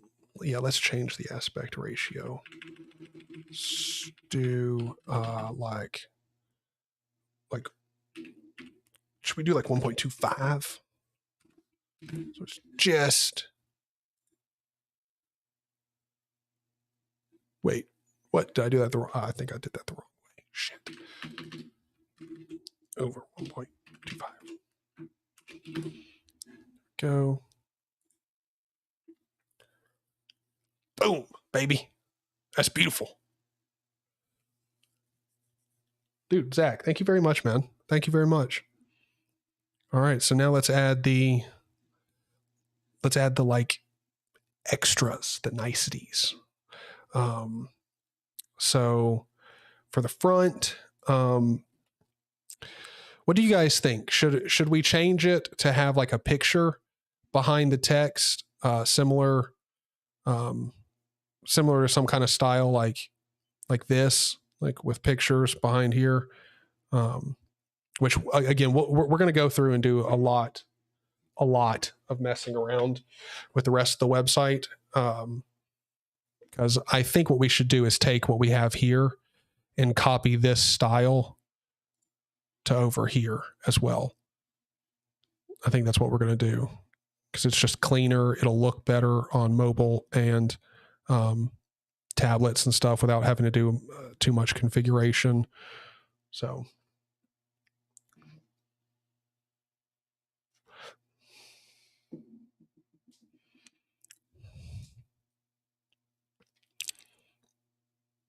yeah, the list here, I think we should probably change that up. But hold on. One thing that we do need to do is let's copy this line here. Let's go down here. Need to paste that and go do. And let's see. On the back here, this needs to be back. LI. Go to text dash decoration and none.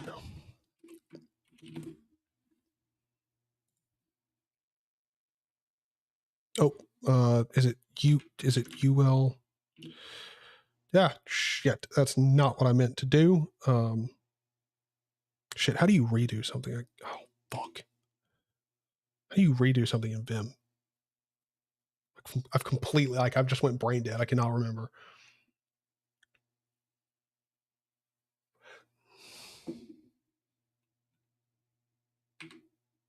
Oh, yeah, list style. Shit.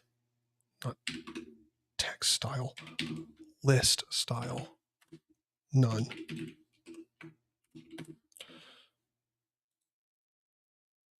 There we go. Perfect. There we go. Thank you. No, wait, I was still doing something else. Isn't there a secret to remove all?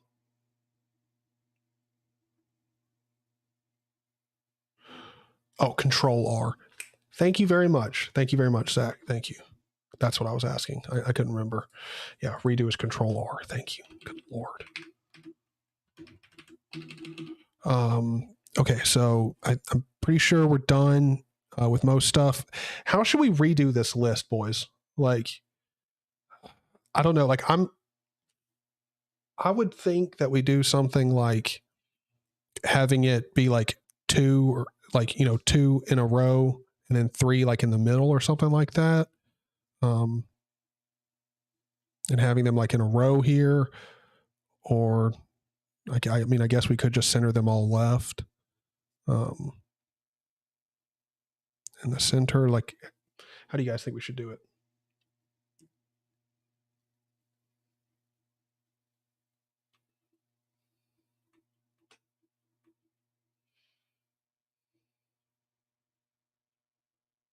Ooh, I like that. Like, don't even change the style of it. Just make it go longest to shortest. Ooh, I like that. That's a good idea, Josh.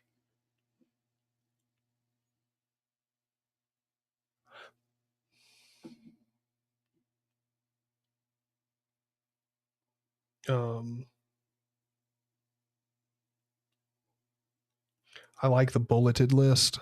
I don't know. I'm not a fan of the bulleted list. Not like I have. Well, you know what? Fuck it.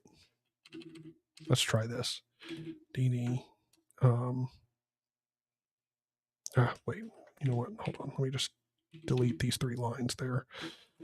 Save that. Go. Let's go back over here. I want to see this. All right. And so I guess we could just do this, bring it back, and then how we do this list. No, it's not list style type. Is it a text align left?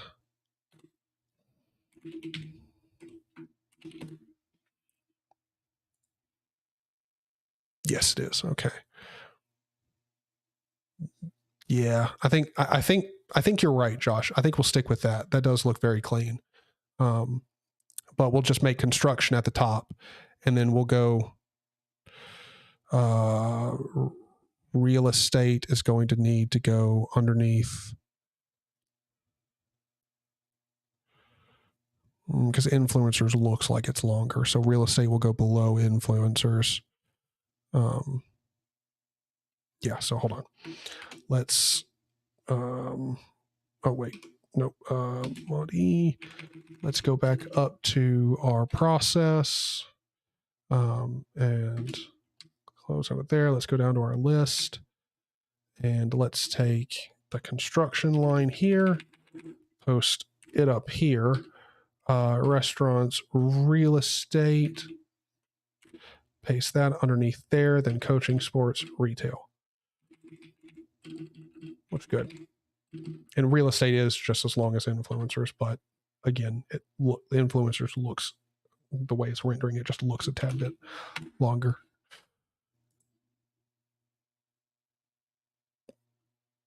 Perfect. Construction, restaurants, it just goes down. I like it. I like it. Use text align revert. Why is there a reason why that would be better?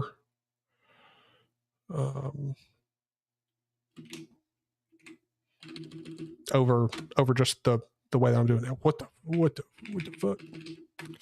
Style.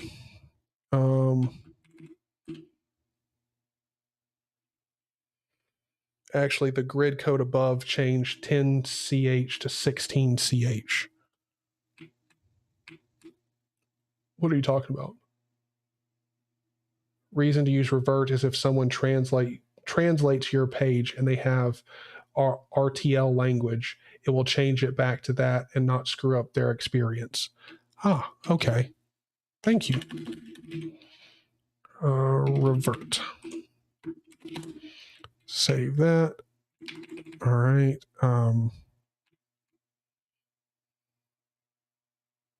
Did you get my grid code in chat? Hold on. Back UL display grid template columns repeat auto fit min max.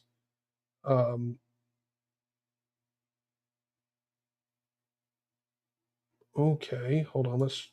I'll check this out. Control C. Let's go down here. We'll put this above LI. Paste that in there. Let's do a little bit of formatting.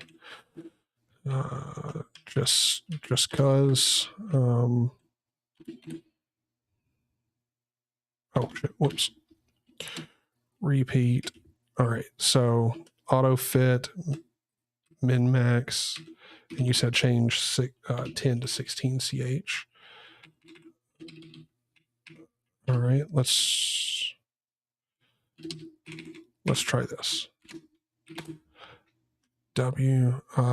Reload.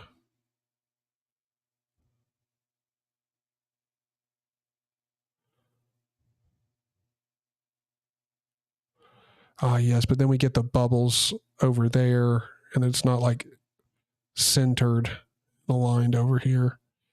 I'll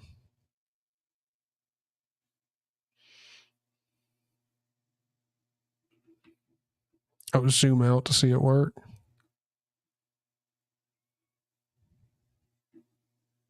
I mean, it looks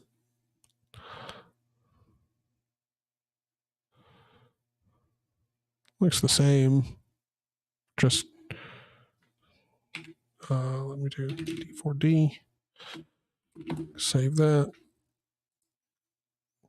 Yeah, like I don't know. I just think that looks better. How I've got it set up right here. Just again, personally, I think it looks better. But the revert here doesn't actually line it up on the left there.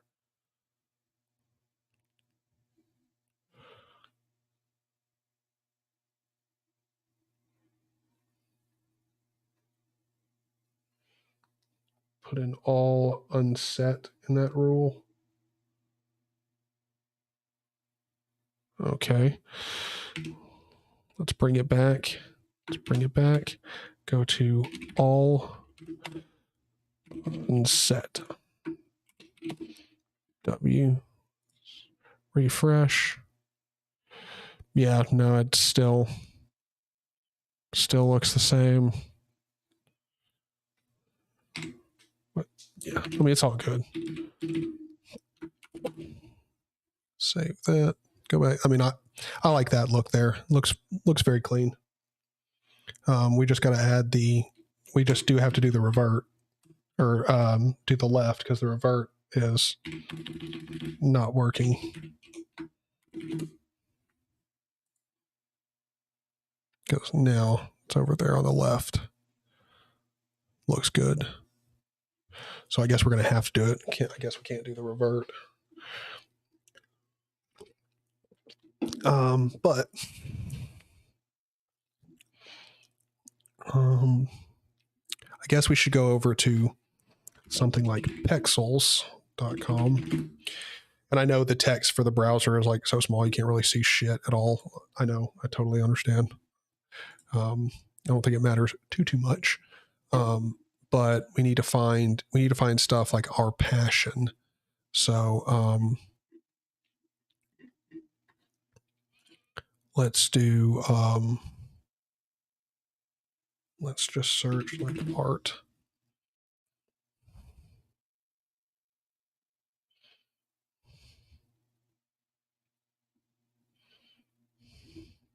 We could take that's a really nice photo there. We could take that and use these as background images here for the cards.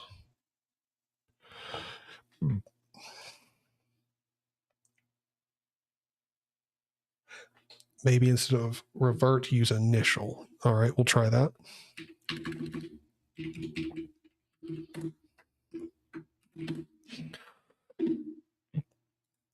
Save that. Perfect. That works. That works. Awesome. Perfect. Perfect. Perfectamundo. Beautiful.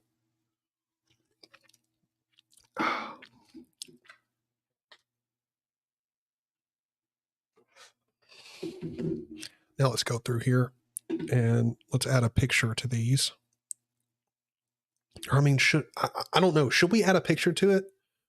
Or do you guys think we should just keep it this way? Like, because I mean, this is pretty clean. Like what do you guys think?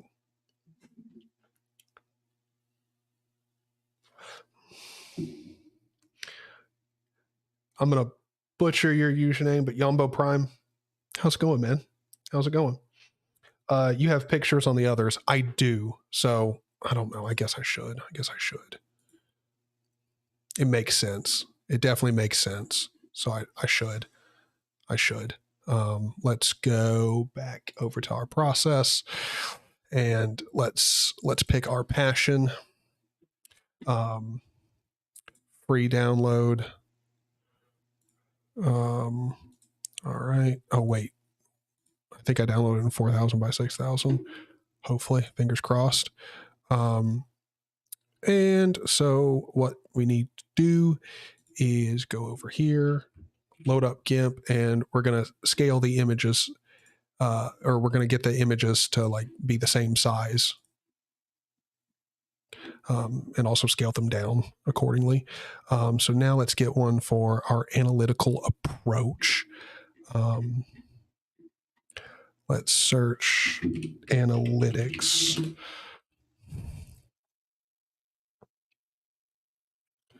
I think we could rock with that right there.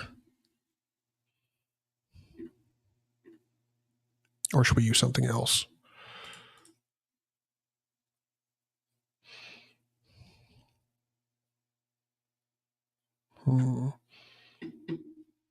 Should probably go in the same vertical style too for this one, just for the aspect ratio. We could go with something like that.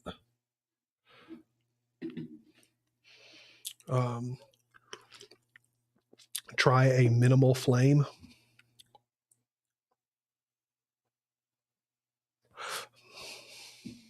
Are you talking about for the picture, Cody?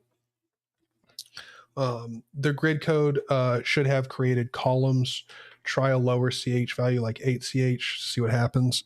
I mean, it's all good. I think the list looks fine the way it is.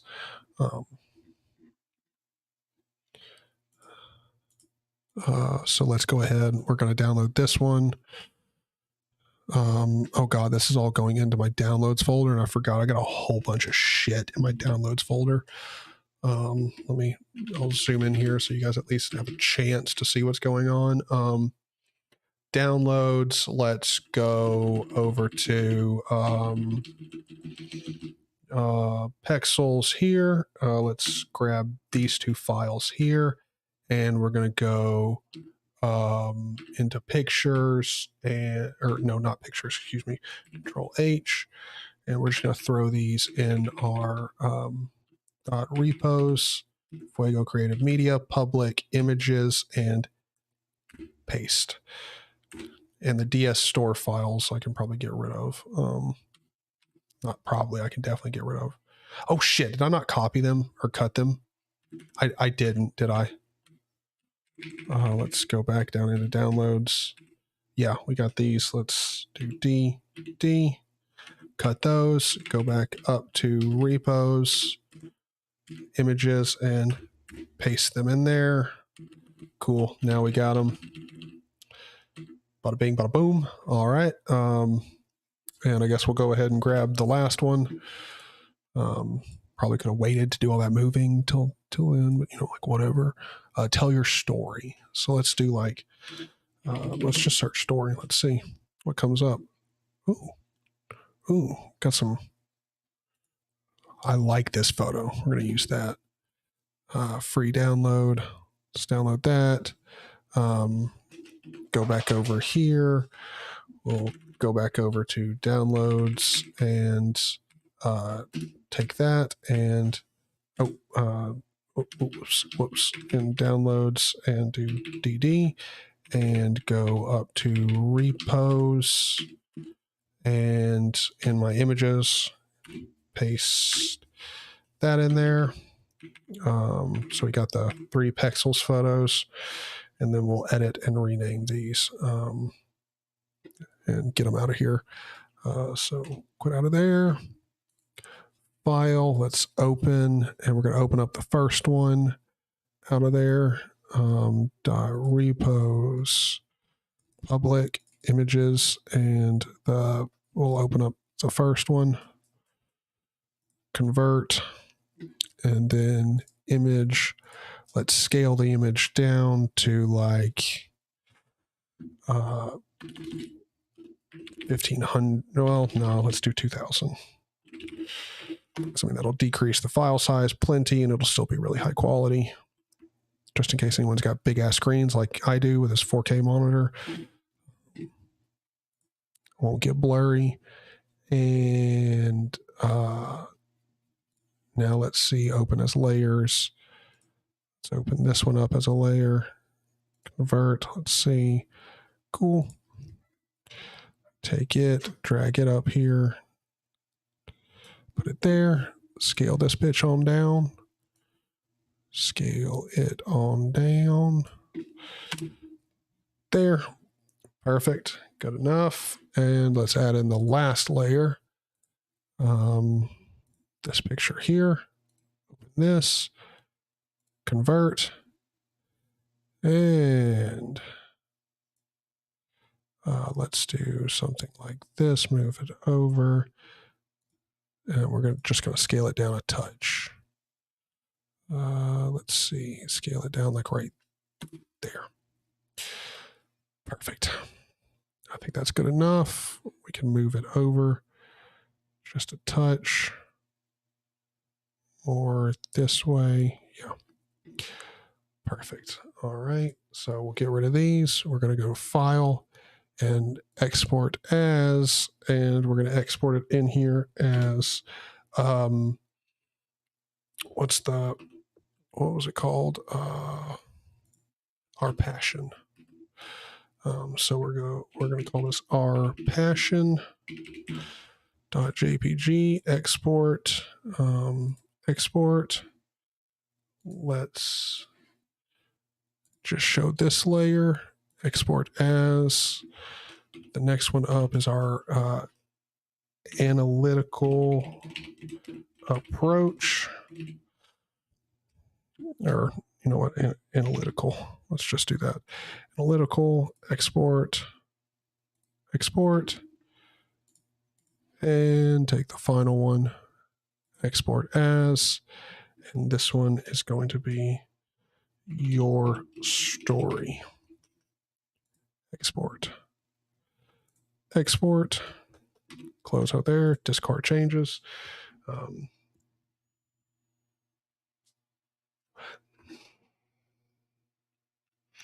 Try minimal flame, yes, for the picture to go along with the name Fuego, or else use a picture that correlates with the text. Yeah, I'm going to use the pictures that correlate to the text, and then on the main page is where we've got, like we've got our video. We're going to replace this with another version of this logo that's just got the Fuego part there, not the creative. It's just going to have Fuego, and then we also need to get a favicon added in there. Like, site's not really all that close to being done, but I'm going to have to end the stream and take a break at some point here in like the next 30 minutes to an hour, somewhere in there. I'll be gone. I'm going to play a card game with my family and everything, and then I'm going to sit back down, make another thumbnail, schedule another live stream, and then we're going to be at this pretty much all night. So for any of you guys who are going to be up for a while or just started your day and you want to watch more, I'm going to be around.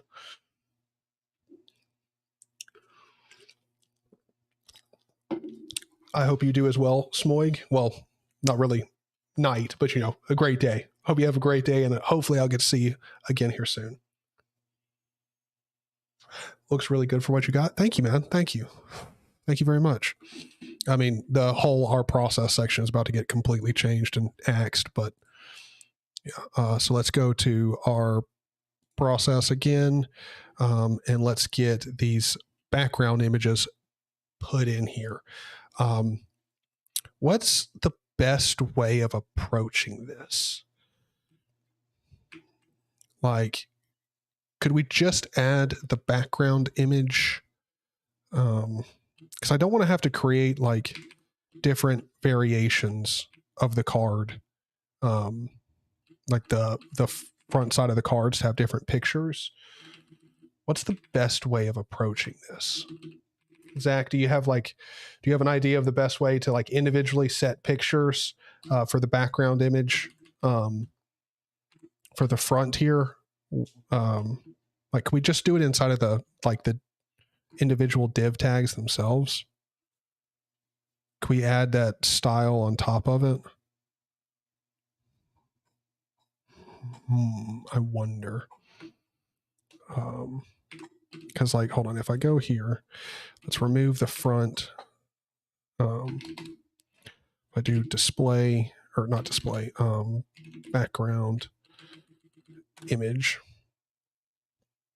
then we can do like URL, but I don't want to do that. If their decoration use background image, yeah. Well, so I want to have different images on the front of different cards.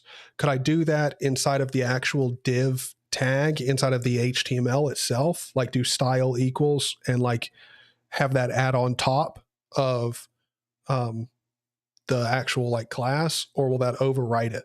Because I'm pretty sure the last time I tried to do that, I'm pretty sure like if you include style in the actual like tag or div like or whatever, it overwrites it. No. So I can't do it individually. Use IDs and have it in your style sheet. Oh, okay, yeah, that would work. Ooh, so let's DD.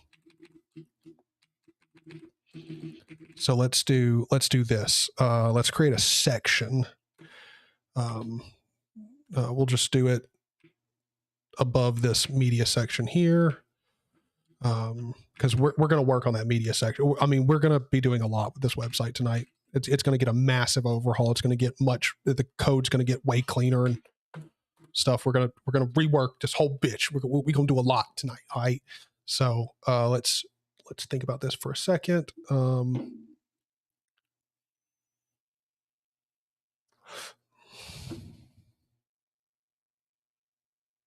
me think about this for a second. How we doing this? How we gonna do this? Hold on.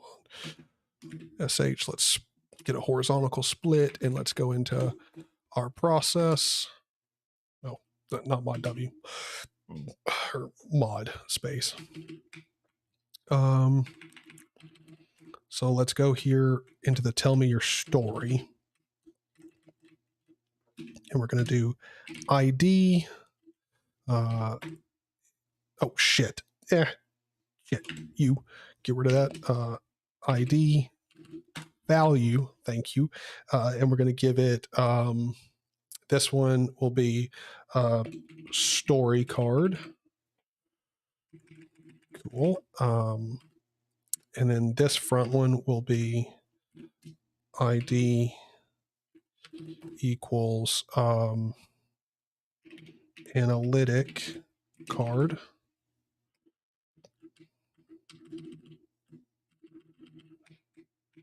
And then we need the passion card. ID passion card. Okay. Save that. Quit out of there. And then in here, I guess we do dot passion card. Right, you do IDs the same way, right? Oh yeah, that's right. No, it's hashtag. That's it. Hashtag or pound, whatever you want to say. That's right, because I don't know why I would forget that, because I'm using that for my video, or for the video aspect on the main page, the index. So I don't know why I would have forgotten that, but it's just one of those days where I'm just forgetting everything. So let's do background image and URL, and then let me see if I can't remember how you actually, like, what's the format for sourcing the image. I cannot remember. Let me scroll through here and try to find one that's got it. Okay, so it's, yeah, okay. I didn't remember if you had to put quotes around it or anything. That's why I'm actually looking. Just wanted to make sure. But what we are going to do is take this one here, because it's got the gradient that I want to use, where it's a little bit grayed out, or not grayed out, but a little bit darkened. We want to use that, so we're going to copy. Shit! I'm in insert mode. Y, and then let's go to slash. What are we searching for? Passion. Yeah.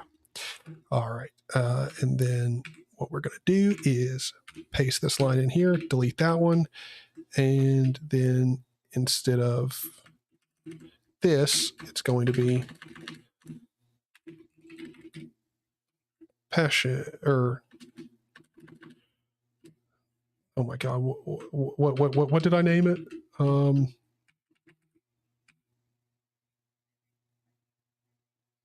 Oh, our passion. There it is. Good Lord. Exit out of insert mode. What are you doing? Click refresh. Boom. Our passion. Yeah. Bada bing, bada boom. But I mean, the image does need to be zoomed out a bit and fixed up. But we'll get to that here in a second. We'll fix it all up here in a second. First off, let's just get all of the images put in there properly. So now we need, let's do hashtag analytic, right?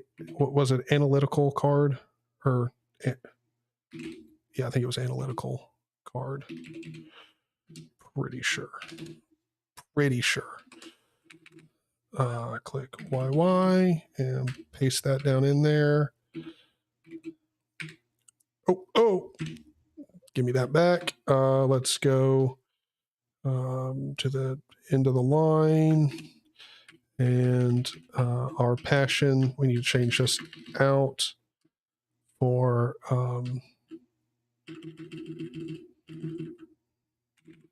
what was it called? Come on. Designing, marketing, your story, analytical. There it is. There we go. Let's save that. See if that works. Refresh. Nope. So the card's name is something else.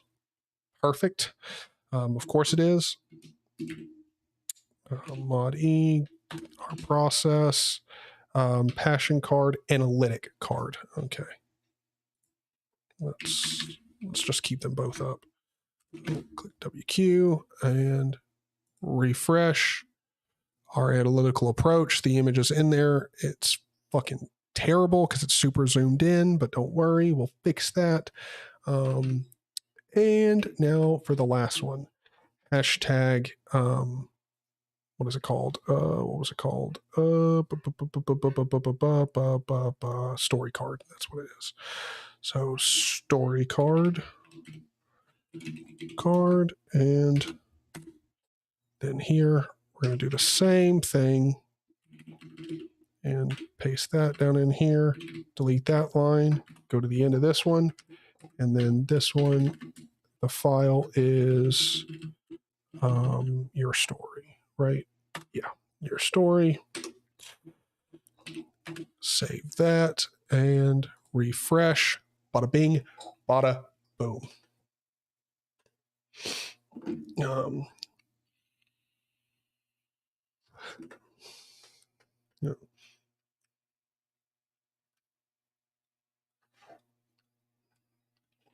Oh, you can just do 000 and then /07. Oh, that's nice. I did not know you could do that. Huh. Okay. Did not know that. Did not know that.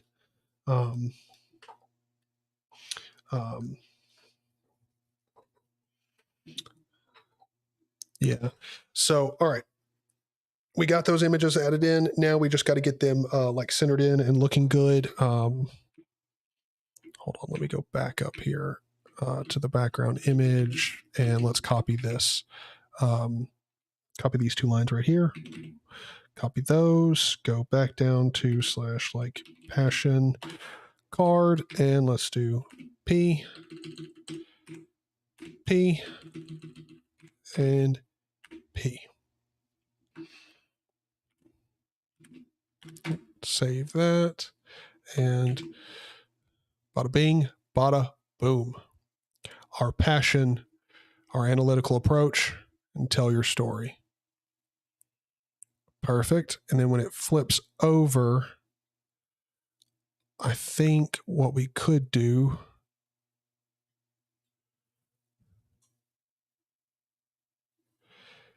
is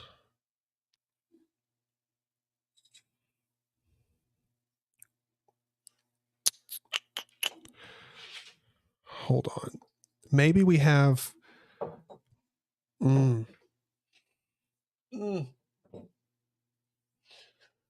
Oh, I'm trying to think of how we should do this.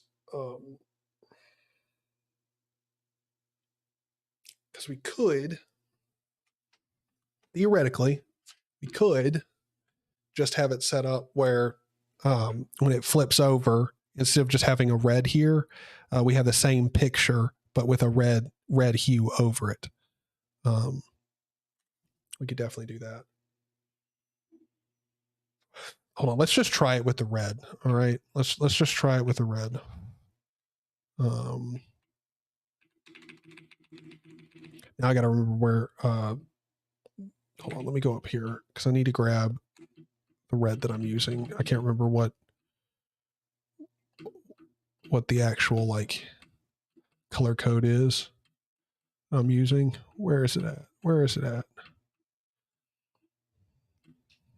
Come on, something that's using the background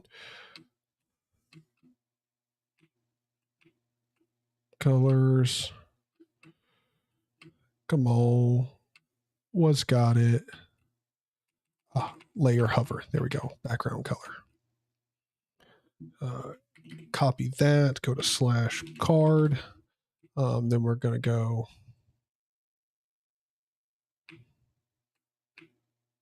Wait, why do we go all the way down there?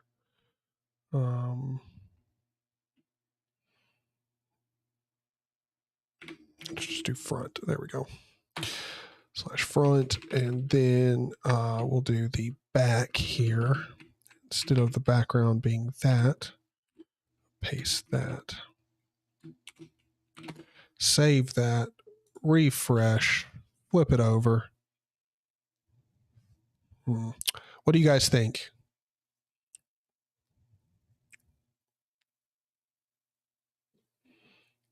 Well, I mean, I guess we could change the RGB color codes to match this here. Like, we could just do that. Copy that and do that.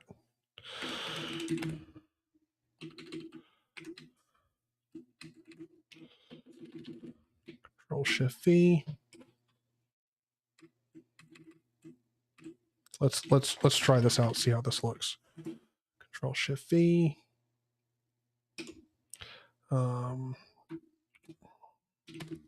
Save that, refresh. So our passion, then it's red. So it's highlighted in red.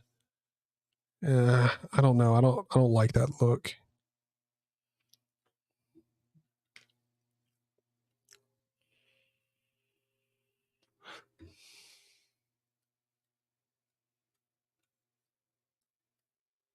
Hip Dad, how's it going? Okay, so I can replace the 4 lines in dot back. Excuse me. So I can replace the dot back stuff with just 2 grid options. Yeah, we'll get around to it at some point. Nah, fuck it. No, I'll go ahead and take care of it because I won't. I'll just forget about it. Front. Let's go here. So instead of having all of these options, we just do display grid and place content center.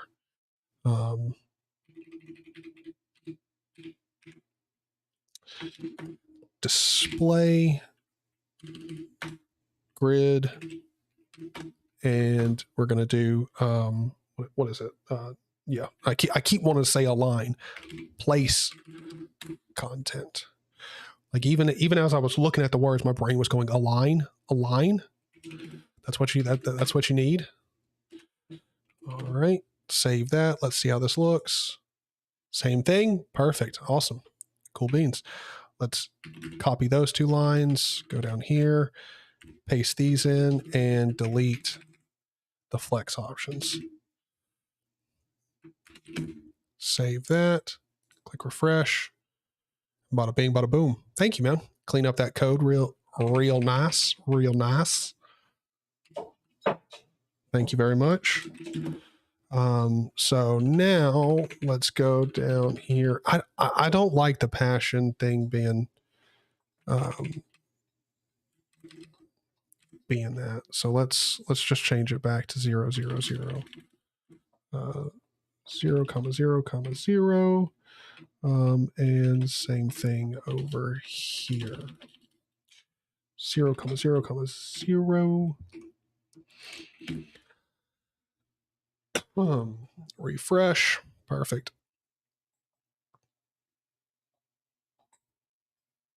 Like, I don't know, the red background on the back. Like, I don't know what we're gonna do with the backside. That's the only problem. I just don't know what we're gonna do with the backside.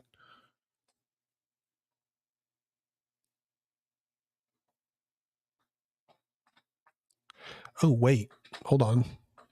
Using the grid does have a problem over here. These are pushed up against the center. Or pushed up against the left. So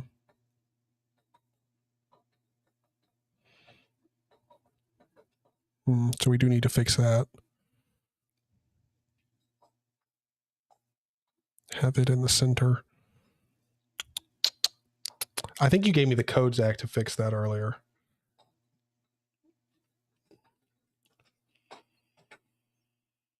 And change front to dot back to do it both in the one rule.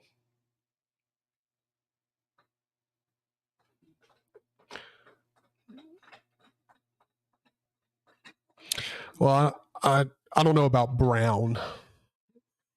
I don't know about brown, Hip Dad. I don't know. I'm thinking we just do the. I really don't know, because I want it to match up with the rest of our like site. Like we've got a lot of red going on across the rest of the site. Like, so I kind of want to keep it that way, but I just don't think the red looks good. Like, just don't look that great. On the UL, declare it with fit content. Okay. So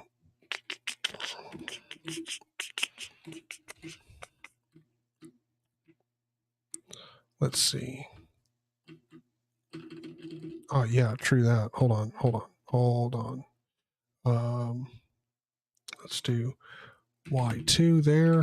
Go up here, click paste, and then we can delete the dedicated front thing, and then we can also go down in here and delete these.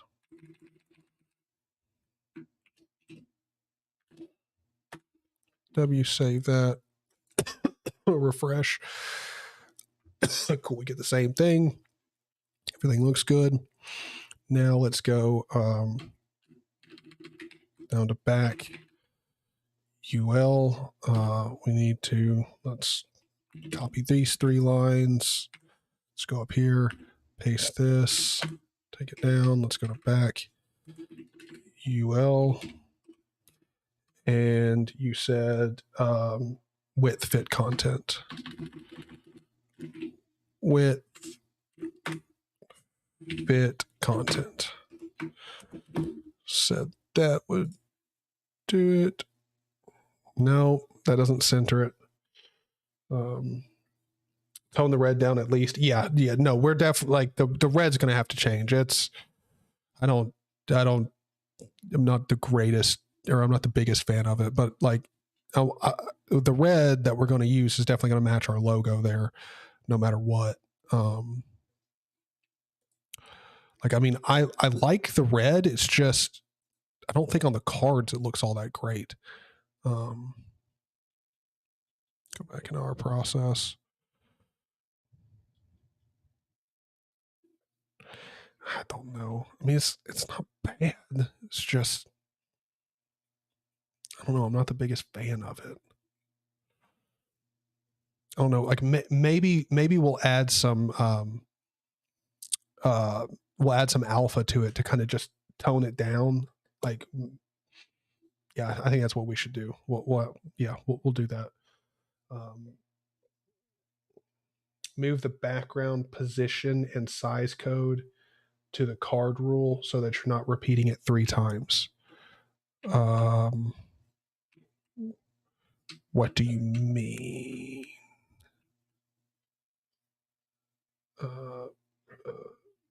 The background position.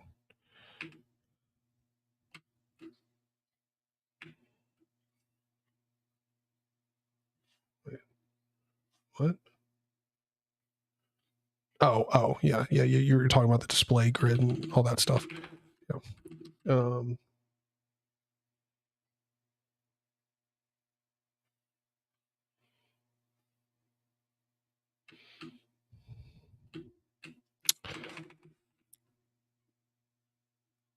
Yeah, wait, hold on. Let me try.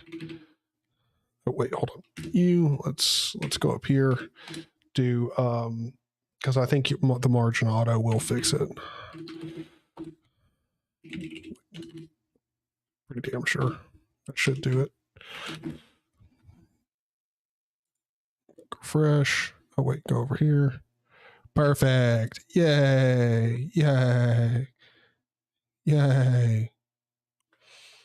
Sweet. Sweet. Nice. Now all we got to do is get this freaking red tone the fuck on down, because it is just way too obnoxious. Let's go to card, and let's do, so we're doing the front here. Oh wait, it's up at back, slash back, front, search for front, go down here into back, and we're going to go background color. And wait, what? That is with 7. Get the fuck out of here. You actually have transparency there? Let's take it all the way down to 4. See if we can tell a noticeable difference with that.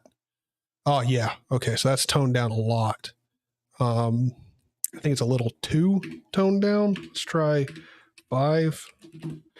Just 50% opacity. Yeah, that's much better. It's not like blisteringly red. Like, doesn't fucking hurt your eyeballs to look at. That's nice. I like that. That actually looks really good. It looks really good. I like it.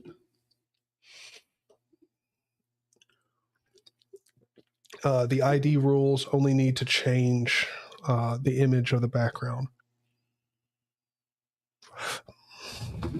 Wait, hold on. What you're right. Hold on. What else did I add in there? Slash, oh wait, I have my browser selected. I was like, wait, why is this not working? Slash, nope, card.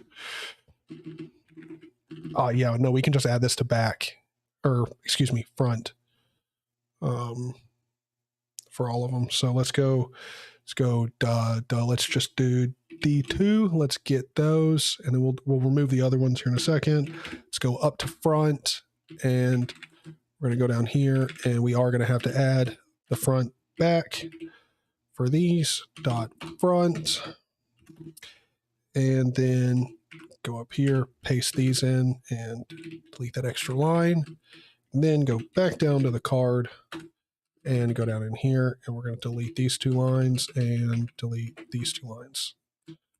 Save that, and then refresh. Same shit, but just much cleaner code.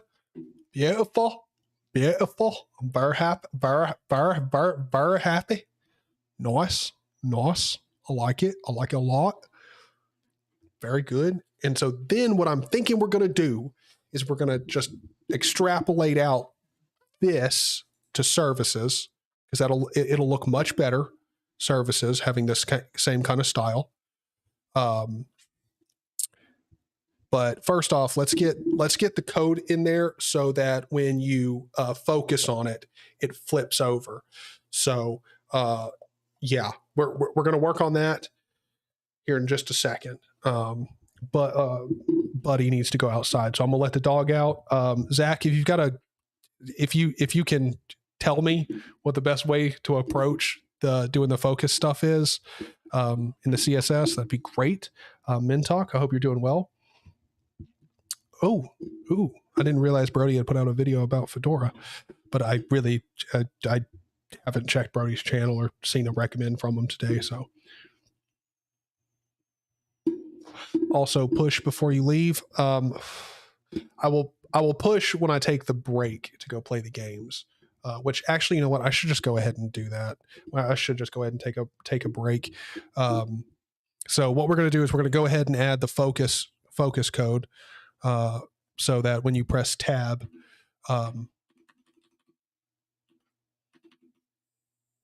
or something, we'll fucking figure it out. I don't know. We'll do something, because we need a way for you to be able to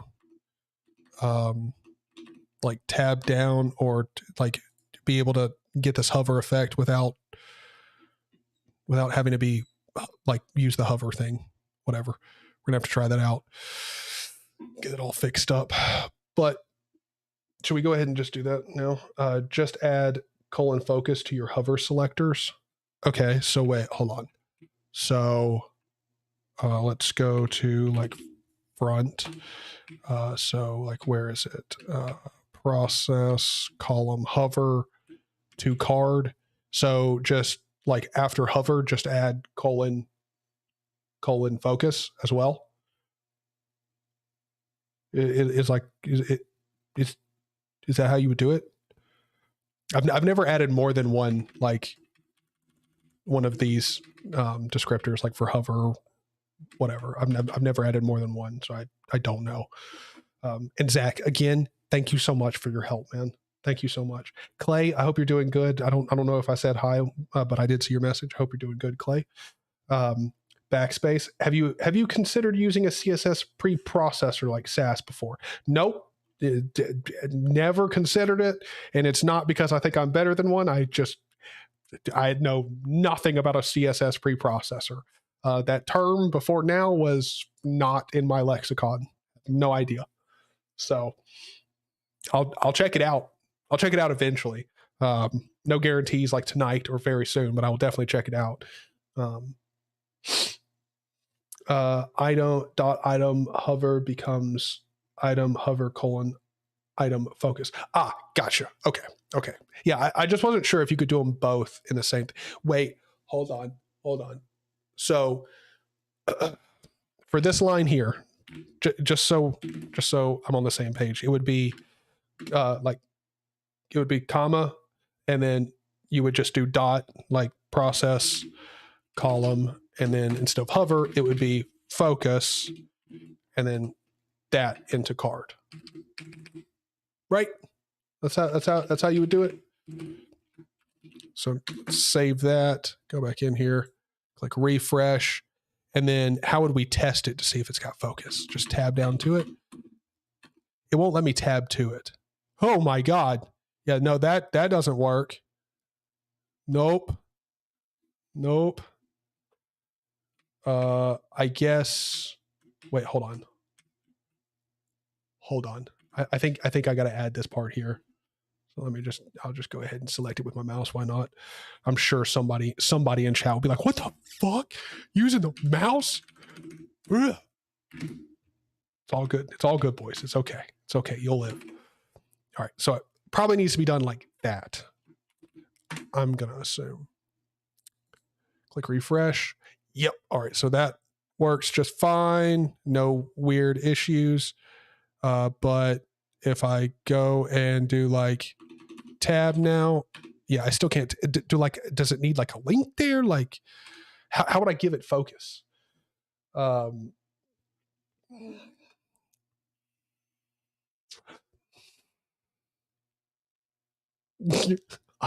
old. I always focus my colon. Oh my God.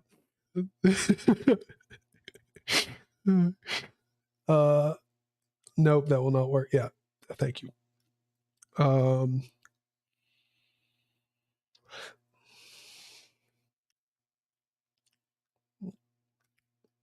awesome. Well, Clay, I hope you like enjoy the hell out of that free week, just enjoy it, relax, have a good time.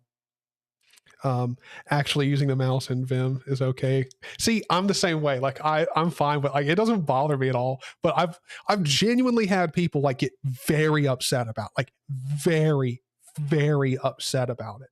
I had one guy post, like, it might as well have been a full essay in chat, just being like, no, like, no, you don't use the mouse in Vim. Like, it's just a cardinal sin. You don't do it.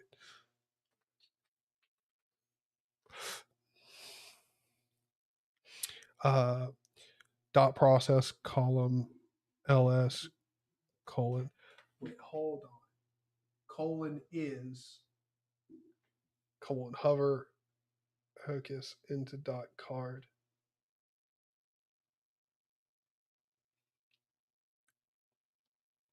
So maybe turn it into an anchor. Okay. So what would be the best way of doing that?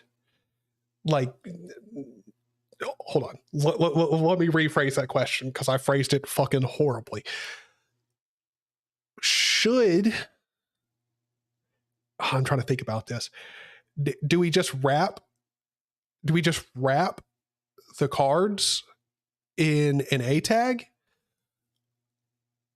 Or do we just change the div to just an A, to an anchor?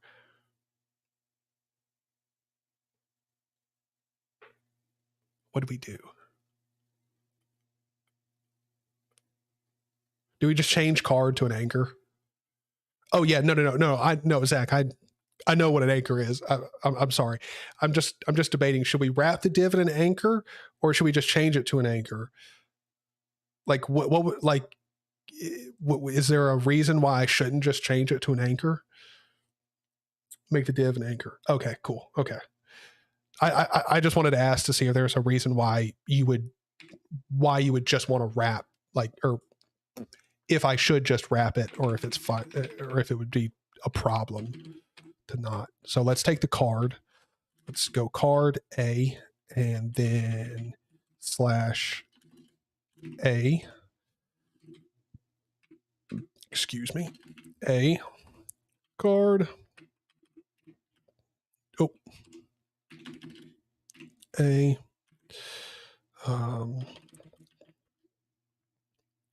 Then here card A and A.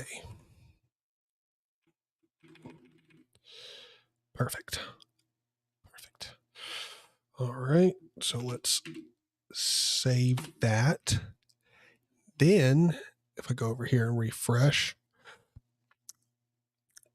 well, that caused a problem. Let's change these last two divs here.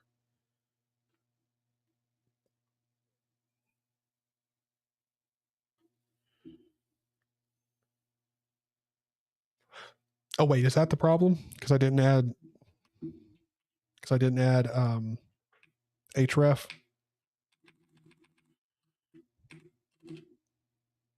Wait, really? Like, does an anchor like break?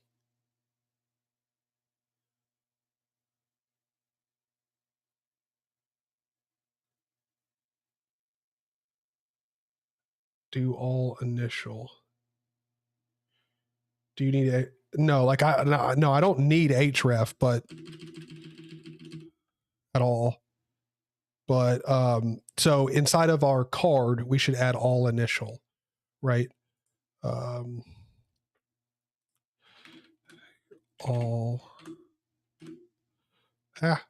What the fuck? What comes all?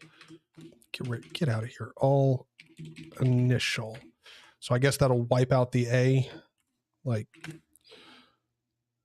theming. Yep, there we go. Okay, cool. But now we don't get.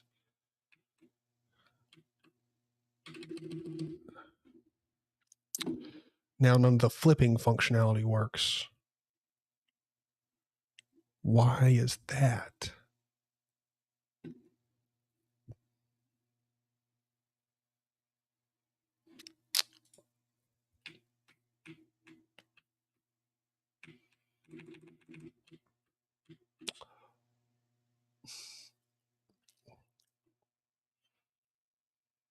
All initial on the anchor. Yeah, the card is the anchor right here.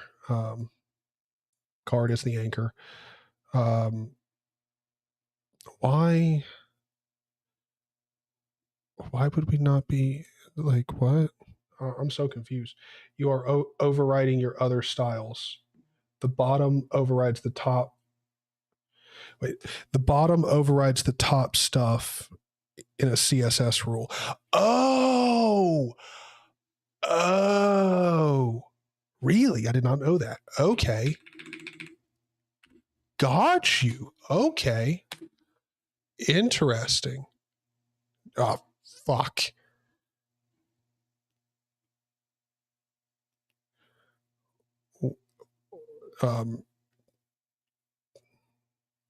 You set to transform and it removed it with all initial. I'm so confuzzled. So like switching out the A tag makes it to where we get this. If I add all initial to the bottom of the A tag, then we get it looking how it should, but I can't, like the hover effect doesn't work. So yes, the dot card is the anchor element. Like dot card right here, A class equals card. So our card is the anchor element. I'm very very confuzzled by this. Because like, all right, so like this is how it looks with all initial at the top. If I delete it here, or I mean, I could just undo it a couple times, save that, and then load it. Boom. We get the correct looking stuff, but no, like no hover ability. Try all unset. Okay. That sounds good. I mean, it's not like I know shit, but I'm just gonna agree with you there. Okay, so now we're able to hover it, like, and we get the pointer and all, but still no flippity flips. I feel like it has something to do with the process column hover being piped into dot card. Like, it seems like this is getting overridden here, because like we have the process column hover stuff working, like the pointer is correct, but the hover and the focus is not. I'm stabbing in the dark here too. Yeah, dude, I have no idea. I mean, this may just be one of those things where it's like, yeah, just wrap it all in a separate A tag, call it a day.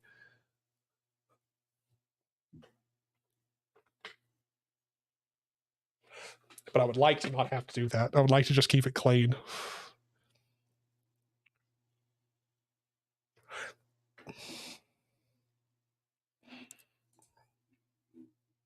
Man, they're like, this doesn't make any sense.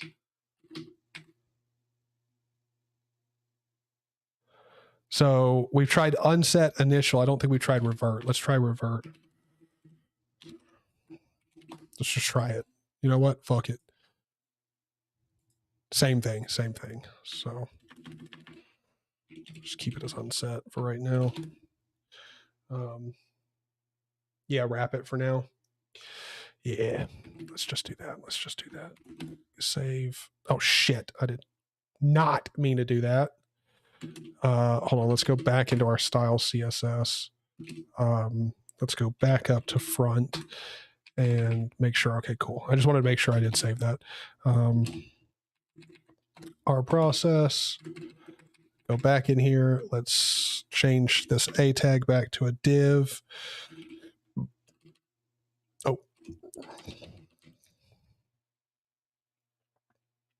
Oh, yes, it automatically changed it. Oh, right? Yeah, it did. Div class card. Yeah. Yeet. Sweet. Okay. That's what I'm talking about. Div, perfect. Div, perfect. Sweet. Click save. And now what I can do is just go back over here, reload, test, make sure everything's back to normal. Cool. Yep. We all Gucci. We all sweetened up. All right. So now let's add the A tag around the card. And I guess, or you know what? Does it need to be around the card? Or could we just wrap around after card, put it inside of card?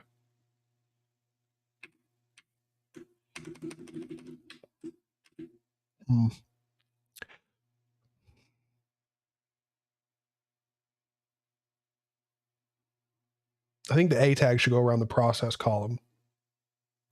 I'm pretty sure.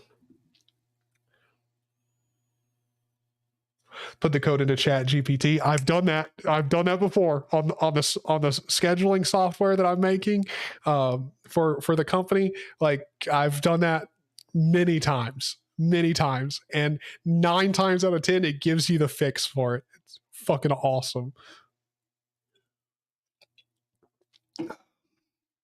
Fix lazy coders like it not fixes. It makes life way easier for lazy coders like myself. Oh my God. Sorry, just for context. My sister came home with this drink last night. My mom and my sister went out partying. Not really partying. They went over to a family friend's house and was drinking and playing card games. And my sister apparently was just drinking Tito's, and she finished off our bottle of Tito's. Like they brought it with them while they were over there. She finished it off, and this is the last drink that she made, and she didn't finish it. And so my mom wanted me to finish it, so it just wasn't a waste. And I took a sip out of this earlier, and I was like, Jesus Christ! Like it is, and there is so much vodka in this drink. It's Pepsi. Like it's vodka with a little bit of Pepsi. Like that's straight up what it is.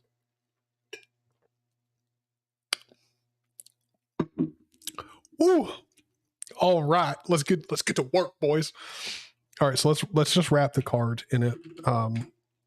Yeah, I think the card is fine as the wrapper for it.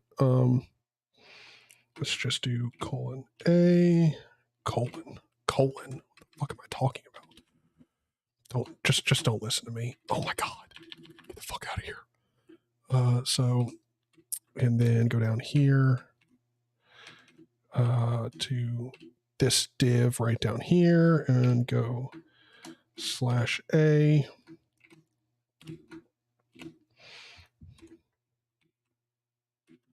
Just make sure. Cool. :A. Oh shit. Shit. I/A. We'll add that one there and back it up. And A here. Bada bing, bada boom. Still on the mini PC, by the way? No. So just for anybody who's out of the loop on what's been going on.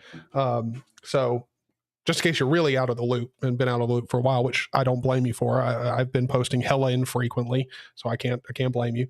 But I switched over and I was using my sister's MacBook. It's an M1 MacBook Air. I switched over. I was using Mac for a while, and it was all right. I mean, like especially for game development stuff, compared to Linux, Mac is way better.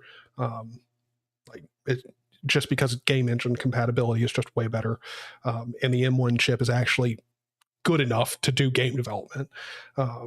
But so I was using that, but then with this web development and stuff and like the file management on Mac, I don't like it. It's not for me. It's very upsetting and anxiety inducing. I don't like it. I'm somebody who doesn't really struggle with anxiety that much. I've had like maybe 1 or 2 like panic attacks or anxiety attacks in my life. And granted, they were extremely stressful situations. Like one of them was I might be going to jail or getting arrested. So like I don't really have anxiety issues, but I was on the verge of an anxiety attack one night using it because it was to their file management drives me insane. But yeah, so I switched back from that back over to my big desktop PC, which hold on, let me grab the webcam. I can show you. So there's the big PC. It's not really big. It's a micro ATX case, but mostly got mini ITX parts in it. So I am actually going to order a new case for this thing, like a little mini ITX gaming case, and put it in there just so it takes up less real estate on my desk. But yeah, no, the mini PC, I can't really use it all that well because the Pico power supply I have for it, because it's such a small case, it doesn't actually even fit a power supply in it.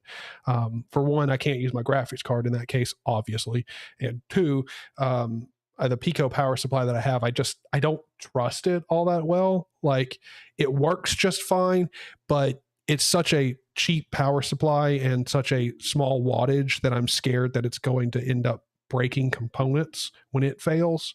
Again, if it fails, but it's like a $60 power supply at most. So like, yeah, it's likely to fail.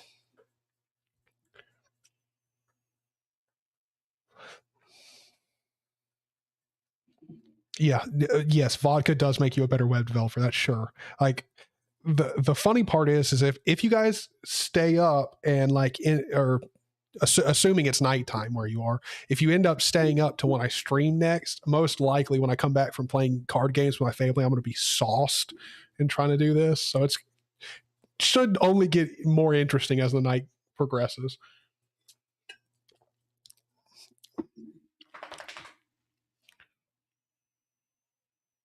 I do believe I have Vim surround. I'm like 99% sure that's in my config. You put Asahi on your sister's Mac. Yes and no. I did install it on the Mac. I have since removed it. And I'm going to have to do a update on the system anyway. And I'm going to do a full factory reset anyway. So it really doesn't matter. But yes, I put Asahi Linux on my sister's Mac, which, by the way, at the time we had completely traded. Like, my big ass monitor set up here and like big PC and like all of this shit, like my big like sound system and everything, like she had it. So like we had completely traded setups and she was happy with it. But I mean, to her, it doesn't really matter what she uses. She really doesn't care at all, which to me is like, to me, that's very different. Like, I'm a very different person. Like, I care a lot about what I use, but I also use my computer all the fucking time, like all the time. Like, my computer is like, I'm either sitting at my computer or I'm doing something else until I can get back to my computer. Like, that's pretty much it. Like, yeah, Finder is horrible. Yes, it is. It's absolute. Like, it, genuinely speaking, it hasn't fucking changed since 2014. I'm not kidding in the slightest. It has not changed at all since 2014. Like, homie, come on. It's not okay. Like, I even talked with Steve about this. He's the guy, he's the developer for Zero Linux, and he actually used to work for Apple. And because I had to ask him this question before we did the podcast earlier today. I was like, just in case you don't know, the Linux Cast podcast I do with Matt, we brought him and Josh on today, and they will be there for the future podcasts. But I had to ask Steve. I was like, did you like ever ask, or like, do you know why grid mode for like sorting apps, like, you know, when you go into any GUI file manager, your files or folders that you create are on a grid. So like, I don't know, it's visually pleasing to look at, and also keeps you from being able to stack folders like, or files over each other and overlap the text or the icon over one another. Like, they don't have grid mode put on by default in Finder.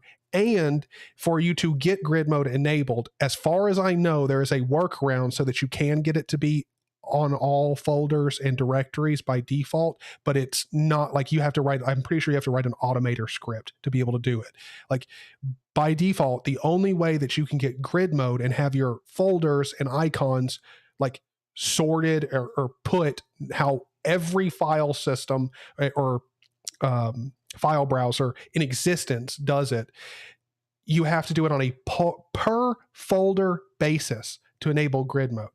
Like, I asked him, like, do you know why? Like, why would you choose that? Like, did you ever ask about it? And he was like, dude, I'm actually glad you asked about that, because I did. And he got the runaround. Like, he got the runaround from Apple. Like, they told him some BS excuse of like, you know, it's easier on the end user, like what, you know, some line that's complete horse shit. And it's just,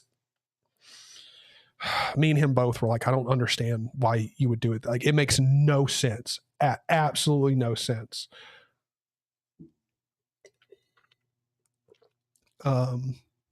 Desk real estate is easy once you decide to rack mount your PC. Yeah. I mean, that's true. That's true.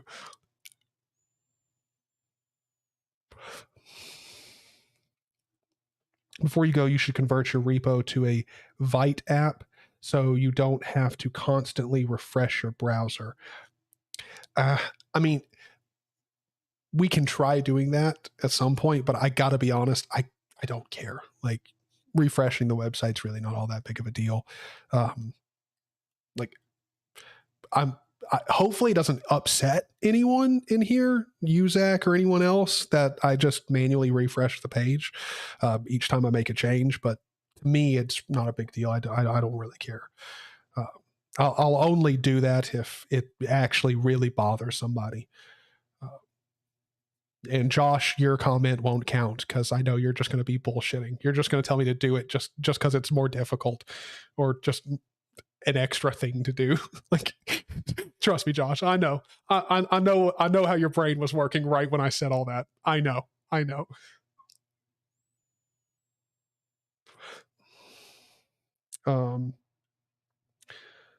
heard nothing but praise for Finder up until this weekend. Yeah, no, like, Finder was like, it is real. Well, hold on. No, I don't know about praising Finder, but other than that thing, which that thing of not having grid mode enabled or having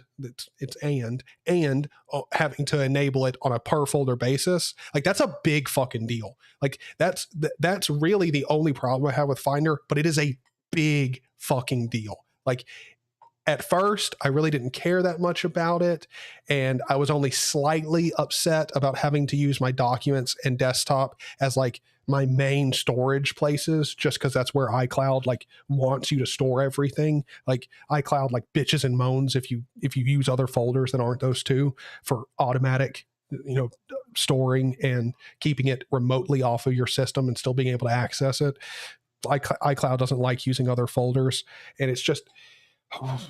It's one of those things where at first it wasn't really that big of a deal, but once I started managing a lot of files and having to keep up with like moving around a whole bunch of shit and just doing a lot of file management, like, that's when it got to be like, I can't do it. And again, it's a personal thing. I mean, my best friend is an audio engineer and uses Macs, and his desktop looks like a hellscape of icons, and he's completely fine with it.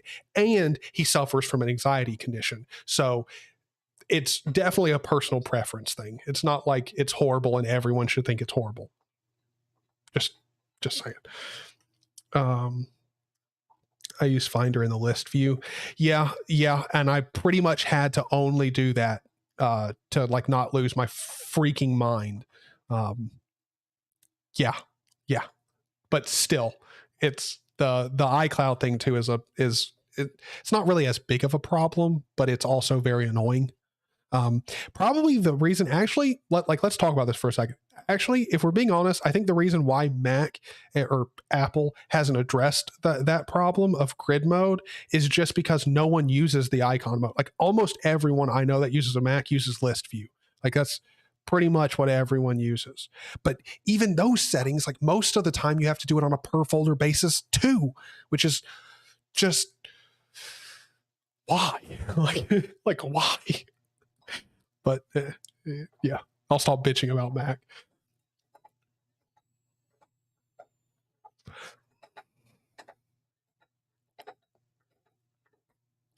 Yeah, Zach, you're right. Yeah, didn't let you show the battery percentage. Like, I never got how that wasn't immediately a feature. Like, I'll never get that. I will never understand how that was not immediately a feature. Like, I will never understand that ever in my entire life. Like, it doesn't make any sense whatsoever. Like, the icon filling up with your your battery filling up, like, it's so inaccurate for gauging how much actual like time you have left on your phone. Like, I don't get it. Like, I don't see how a company with a massive team of engineers could overlook something that small. and like also very big. Like you notice it when you're using an iPhone. Like if you can't get the percentage, like you notice it pretty fast. If you use your iPhone all day, like yeah, you notice it pretty freaking fast. It's 1,000 times worth your it's worth your time in the long run. Yeah.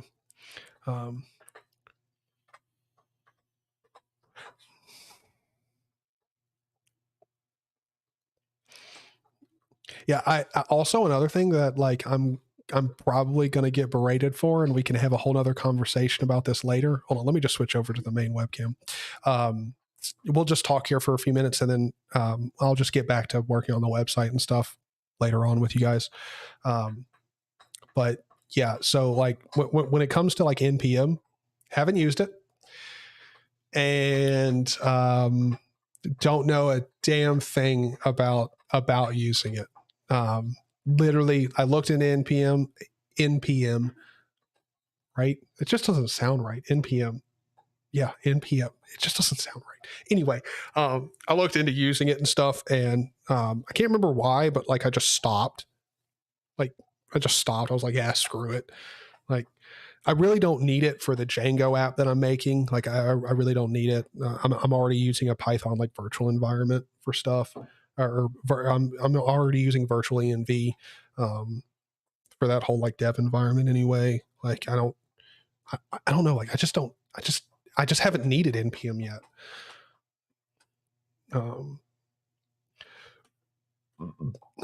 I try not to picture Greta Thunberg, whatever the fuck her name is. I don't try to picture her at all, because I find her expressions, or like not really her face, because that's like really rude, and that's not what I'm trying to say.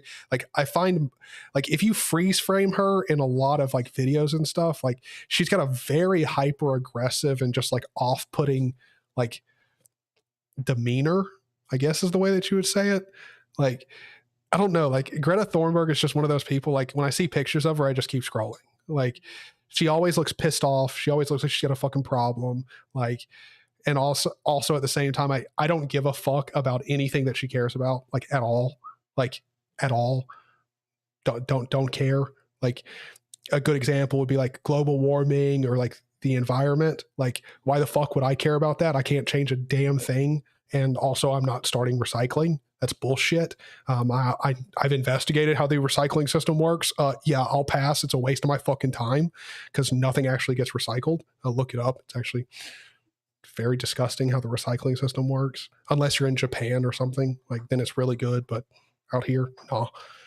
So yeah, like I don't know. I don't know. Like I just don't give a shit about Greta Thunberg. Like they're also like Greta is like one of those people that like Twitter cares a lot about. And there's a lot of things like you can pretty much gauge my interest on things by like, if a lot of people on Twitter care about it, most likely I don't give a shit. Like it's normally how it works. Like if people on Twitter are like really up in arms about something, most likely I don't care about it. Most likely.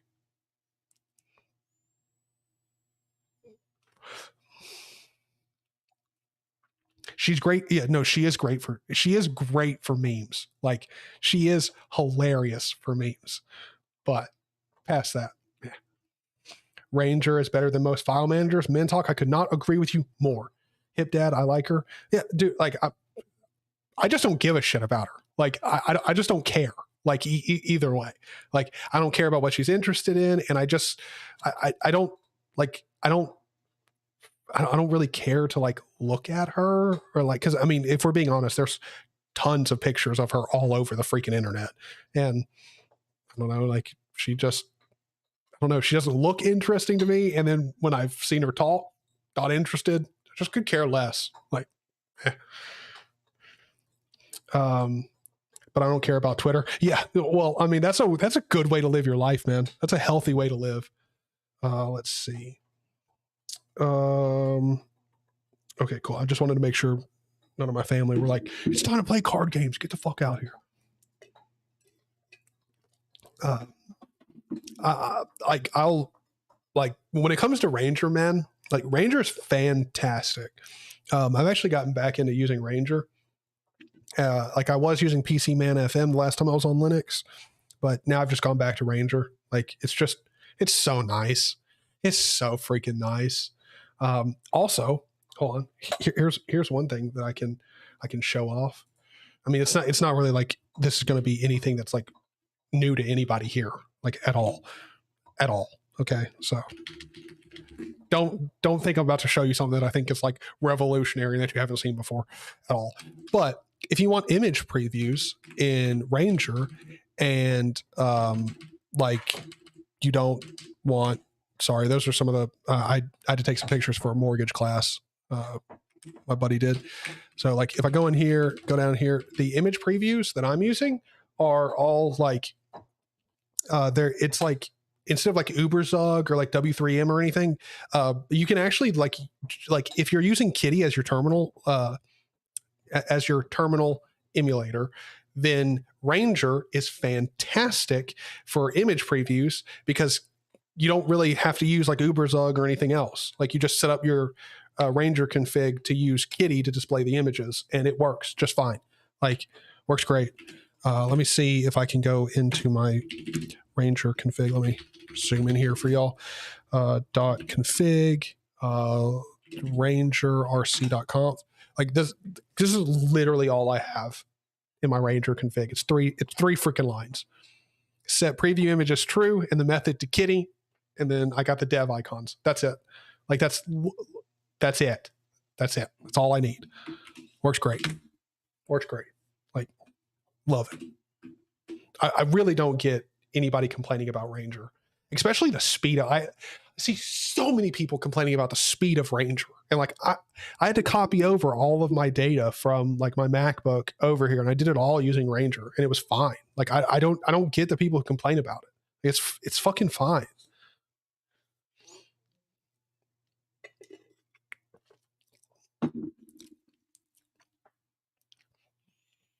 Well, Evol, for a second there, we were talking about Greta Thunberg and like how little I cared about like what she cares about.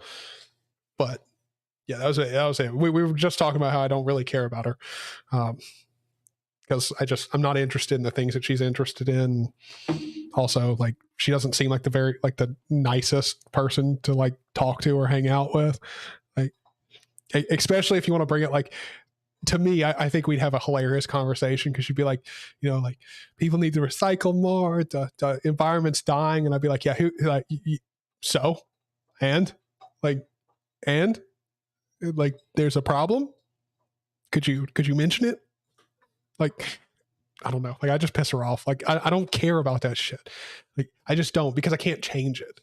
Like, most of the things that I try to limit stuff that I care about to things that like either impact me directly in a major way or things that I just enjoy. Like I actually get enjoyment out of either talking about them or engaging in the subject. And environmental issues is just not one of those things. Like I just don't give a shit. I can't change it. I don't have the wealth or power to make any impact. Who cares? one of my dogs is like having a breathing issue. She was like clearing her nose, like it's like, oh god. But let's see. Greta uses Ranger because it has less CO2 emissions. That's 100% like a thing. I guarantee you she doesn't use like Google services or something because of the carbon footprint. Like it has nothing to do with privacy or anything like that. It's just Google's carbon footprint is way too high. Like, and like, I don't know. I just don't care about that shit. I may look stupid, but I haven't realized how Ranger works. You're totally fine. Totally fine. Cause it took me quite a while of using Ranger to figure out like different key bindings and stuff. And configure it. Well, really I do a basic configuration. I don't do anything complex at all. But yeah, no, like the only thing that I'll say when it comes to like learning Ranger, the best way for me, the way that I've enjoyed learning Ranger And I mean, it's a solid way of learning it. It's not the fastest way, but it's definitely, for at least for me, the most enjoyable one. Is just search Ranger File Manager on YouTube and watch videos relating to it. You'll learn like how the program works. Like, you know, watch 2 or 3, maybe 4 videos, and you'll learn most of the key bindings. You won't learn all of them, but you'll learn a majority, especially the ones that you need. You'll learn, and you also get the basic functionality of Ranger. And in that process, you get to see how some different people configure Ranger. So you get to see some of the different things that you can do with it and that kind of stuff. So like that's what I would recommend. Like if you don't know Ranger, but you are interested in it, I think that's the best way of learning it. Just watch a few dedicated videos on it and do that.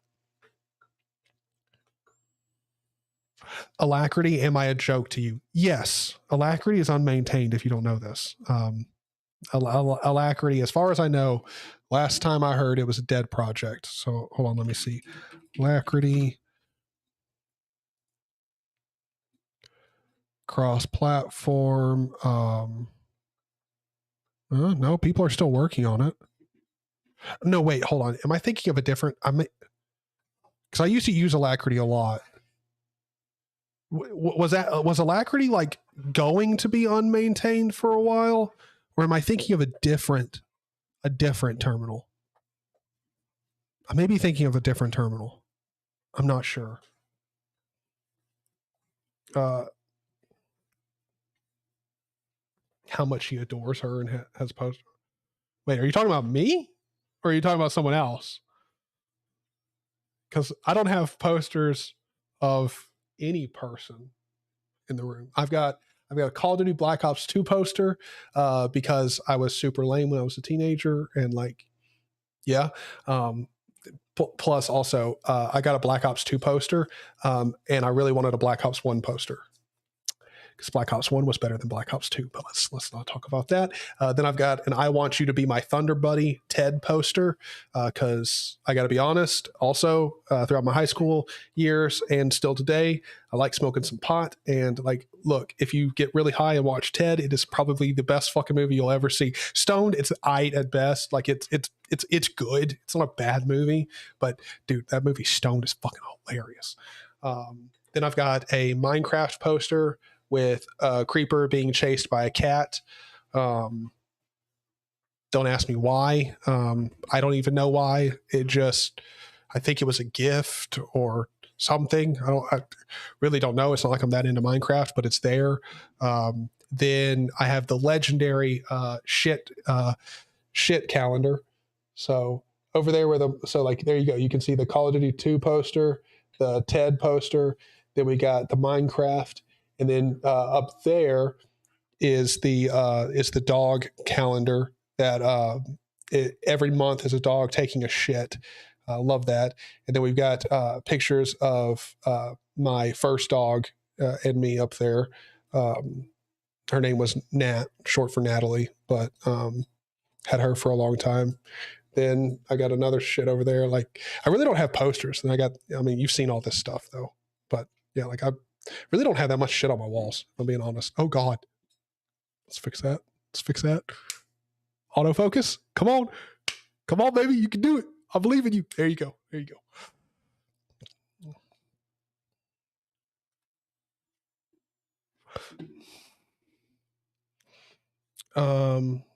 Greta is 20 years old. Let that sink in. I'm 25, so I don't get the weird part about that. I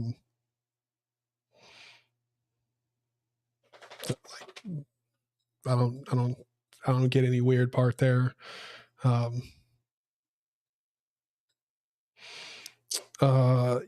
problem, DT was the one who got me into VIFM.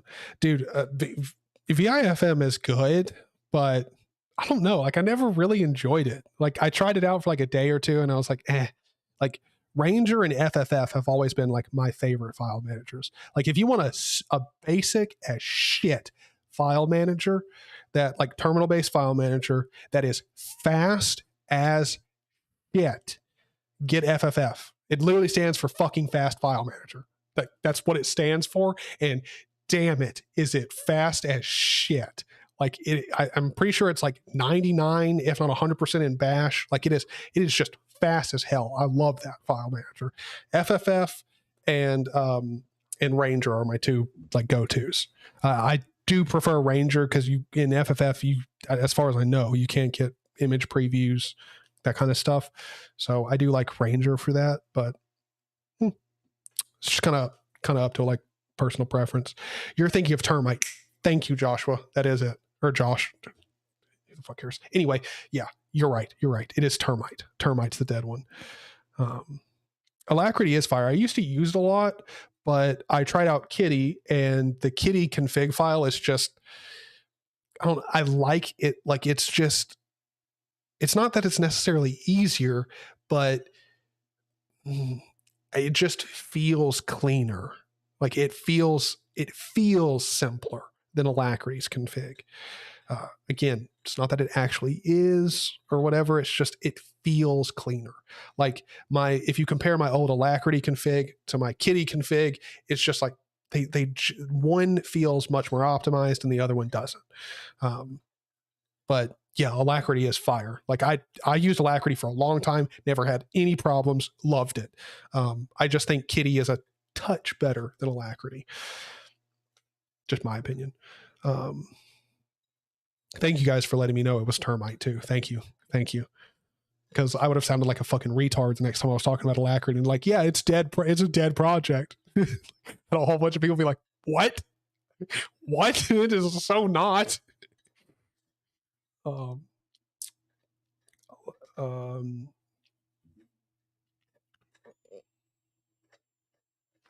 No. What's in the box? What box are you referring to?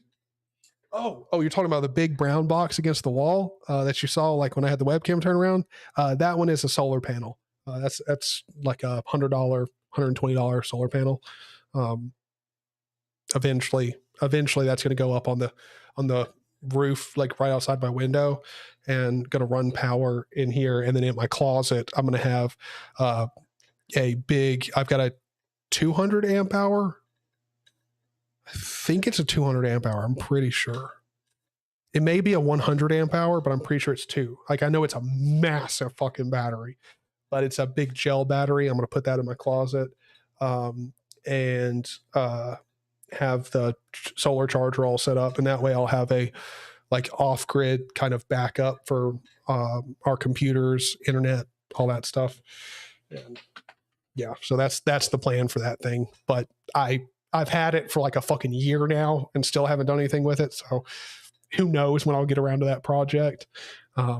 Hopefully when I get the software and like the web app and everything made for our company, and we automate a lot of our tasks, hopefully I'll have a lot more free time and a lot of more like disposable income coming in. So like hopefully in the next year or two it gets done. That'd be nice. Yes, I'm actually wearing a Linus Tech Tips shirt, and I've got the water bottle over there. So like, and just so you know, that's the only 2 merch I have from Linus Tech Tips. That's it.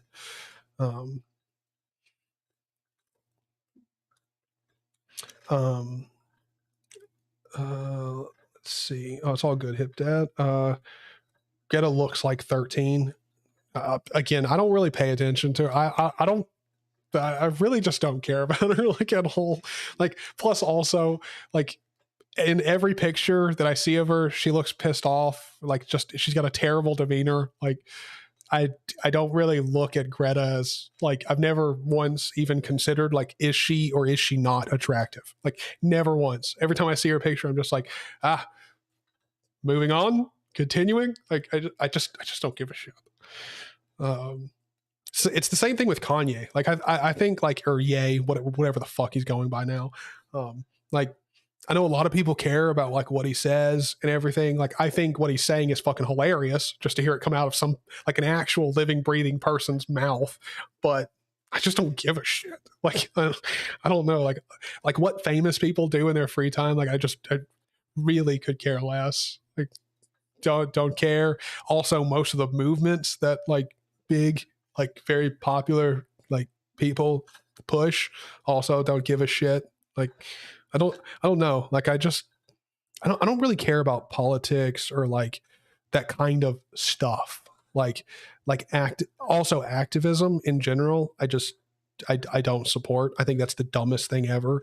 Like if you actually call yourself an activist, like, oh God, like I feel so sad for you. Like, that's such a wasted existence. Like, what are you doing?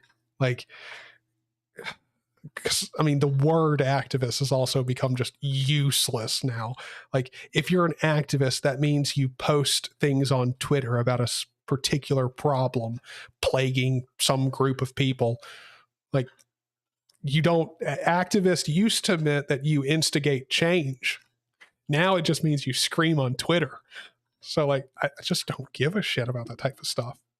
I don't see any reason for it. Linus loves Greta. No, I really don't know. Don't know. Evol, BTW, are you going back to DWM? I use DWM for like 3 to 4 years now, and I can't leave it. I'm actually using DWM right now and loving it. I would check out BSPWM, but just nah. I tried it out, and like there's some issues with BSPWM that you have to like. You have to get like my xrender command has to run at a specific time, and then my fu command to set my wallpapers has to like have a sleep timer after it. So like it doesn't like, so it works right and everything. So yeah. Hold on. I'm going to quickly run and let Buddy out.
Oh. But he didn't need to go outside. He just wanted water. But all right. So, let me see. Let me catch up. What did I miss? What have I started with all this Greta stuff? Yeah. You dug a rabbit hole, man. You dug a rabbit hole, and we are falling down it fast. How are you doing with DWM? Good Lord, man, I cannot stop. I gotta stop drinking Coke. It makes me belch and shit. It's probably also I'm drinking this Tito's too. Like that's probably an added reason, but like whatever. We don't have to talk about that. So I have a build with a few patches, and I love using it on low end computers with a compositor. It runs like crazy fast. Pretty much the same thing. Like I run like I've got a handful of patches. If you want my DWM configuration, if you want to check it out or just investigate it, it's in my dot files. Just go into the dot config folder, and I've got a folder in there called suckless, and it's got DWM in it. So yeah, it really, in all honesty, I just use like a handful of patches to get like, like the bar, like with padding in between it, vanity gaps for just good looking gaps. Like I use PyCom for rounded corners. And the only thing that's like really, really custom about my build of DWM is there's an extra line added in drw.c that makes it so when you run PyCom with DWM, some applications, if you run DWM with PyCom, there's some applications that will not respect the color that you set in DWM properly. Like it'll show up, the border will show up as transparent or white for some reason. And it took me a long time to figure out that problem was not with PyCom itself, because it only happens when you have PyCom running. So you would think it's a PyCom issue. It's not. It's a DWM issue. So that's the only like super custom thing I've done. But it's also not even super custom. I just copied a fucking line and pasted it into the code. So like, yeah, but yeah, like I love DWM. It's really good. Greta is hot AF. Yeah. Okay. I mean, to each their own, man. Like, to each their own. Like, DWM is nice. That's true. That's true. I'm a Gen 2 activist. Am I wasting my existence? If you actually want to start calling yourself a Gen 2 activist, yes, I will say unequivocally, there's no debate, you are wasting your life. Like, no. If you're just an advocate for Gen 2, that's different. An activist is like, no. Because like the meaning behind activist is that means you incite change. And you don't.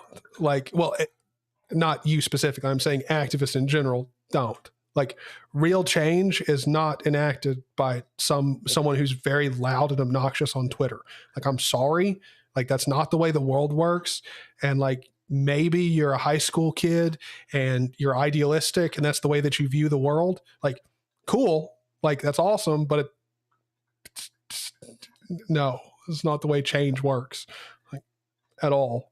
Like, sure, you can get a company to like act like an idiot and like do some stupid ass shit on social media because you yelled at them, but real change that actually positively impacts like the people that surrounds you is not done by a tweet. Like, it's just not. It's not the way the world works, man. Zaney is a Linux activist. No, I'm just a dude who uses Linux primarily. Like, and even that primarily part pisses a lot of people off because, like, I don't know. Like, I guess when you start posting content to YouTube and you like open source stuff and you also enjoy Linux, then people assume that that's all you enjoy. You can't enjoy anything else. It's not allowed. Like, yeah. I'm currently using Awesome right now, though. I just can't leave this thing. See, hold on. See, I've tried to get into Awesome, and like, my thing with Awesome is I would love to get into Awesome because there is some people who like Rice Awesome, and it looks fucking wild, man. Like, looks incredibly good.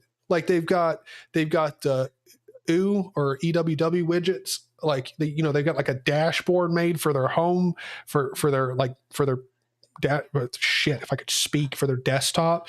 Then like, the window borders are set up just so nice. Like, the theming's done. Like, it looks crisp, man. Like, some people have like, the drop down bars in their top like Awesome window where you can like have sliders for your volume and shit. Like, it looks so dope. But then every time I get into using Awesome, I get like 3 hours into it and my config still looks like shit. And I'm just like, fuck it, I'm bailing on this. Like, that's what happens every time. But I wish I could get into Awesome because I see some Unix porn configs of Awesome and it is just wild. Like, it is wild what some people can do with it. God dang, man, there's so much vodka in this. Good Lord. Like, no wonder my sister showed up like pissed drunk last night. Lord. Oh, I totally hate activist influencers. I hate what Greta represents, and I also hate Ubuntu. Like, I don't really hate activists and stuff like that. I just think it's a waste of time and like it's just a useless existence. When that's how you describe yourself, like that's where your self-worth comes from, is being an activist and all that stuff. I just find that a completely hollow existence. But I don't have any hatred or animosity towards people who want to do it. I just think it's stupid. But I also don't hate Ubuntu. I just think Canonical is like if Logan Paul was an open source company. Like, if you took Logan Paul and made him into what Canonical is, like, that's exactly how Canonical was born. Because like, it's just a continuous lapse in judgment Like that's what it is. Continuous lapse in judgment all the time with a canonical. I mean, they like, just like Logan, they hit some W's, they get some wins, but then consistently taking the L's, like consistently, and also not making the best moves. Well, I mean, that goes hand in hand with what I was saying. But anyway, yeah, like that's kind of my opinion on canonical. Like, I don't hate them. I just think they're literally like a Logan Paul, like of open source like companies. They don't make the smartest decisions all the time, and like it's normally a continuous habit. Like, you know, they get 2 W's and then a big L, and then 2 W's, a big L. Like, let's see. Greetings from. If I try to say that, I will butcher it. Thank you very much, Fader. I hope you're having a good one. Welcome to the stream. I hereby renounce Thunar and move to embrace Kaja, because Kaja, or I think that's how you say it. I don't know. I don't care. Is actually working.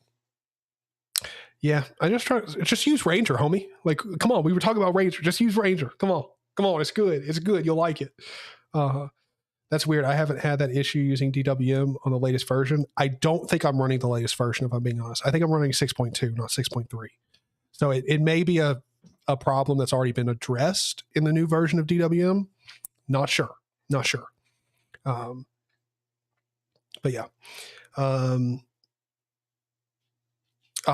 Have a good one. Have a good one, Hip Dad. I'm probably too late. You probably already left, but have a good one, man. It was good having you. If you showed my DWM build, well, I have like 30 plus patches. Jeez. At one point I was running like 14, 15 patches, but I've stopped that shit. It's just too much. It's just too much. I incited Matt and his community to embrace Gen 2. Got DT to make a new video. Even got Brody to install it. You've gotten me to install it. Like, you got me to install Gen 2. Yeah. All right. You know what? I will give it to you. I will give it to you, Josh. You are a minorly successful activist. Okay. Minorly successful. All right. You have instigated some change. It's small change, but it's change nonetheless. I'll give you credit where credit is due. All right. Oh.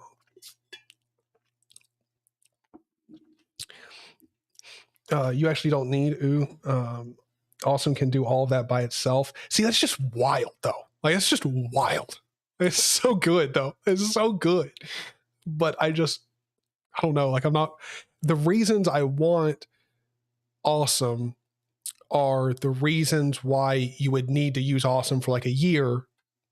Like, if that makes any sense. Like, I want to do all the really dope shit in Awesome, but I need to be using Awesome for quite a while to be able to get it to that point that I would want to use it, if that makes any sense. I just like DWM simplicity. I'm the same way. I very much enjoy DWM and the way that it's set up. Jeff, I hope you're doing good. Low spec, hope you're doing good. The thing I always like, okay. Let's see. They do dumb shit, but I still prefer Ubuntu, mostly because familiarity. Yeah. Well, I mean, also if you enjoy XFCE, Ubuntu is great. Like, it really is.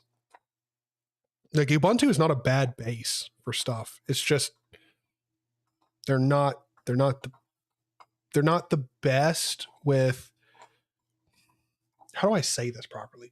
They're not the best with getting, like,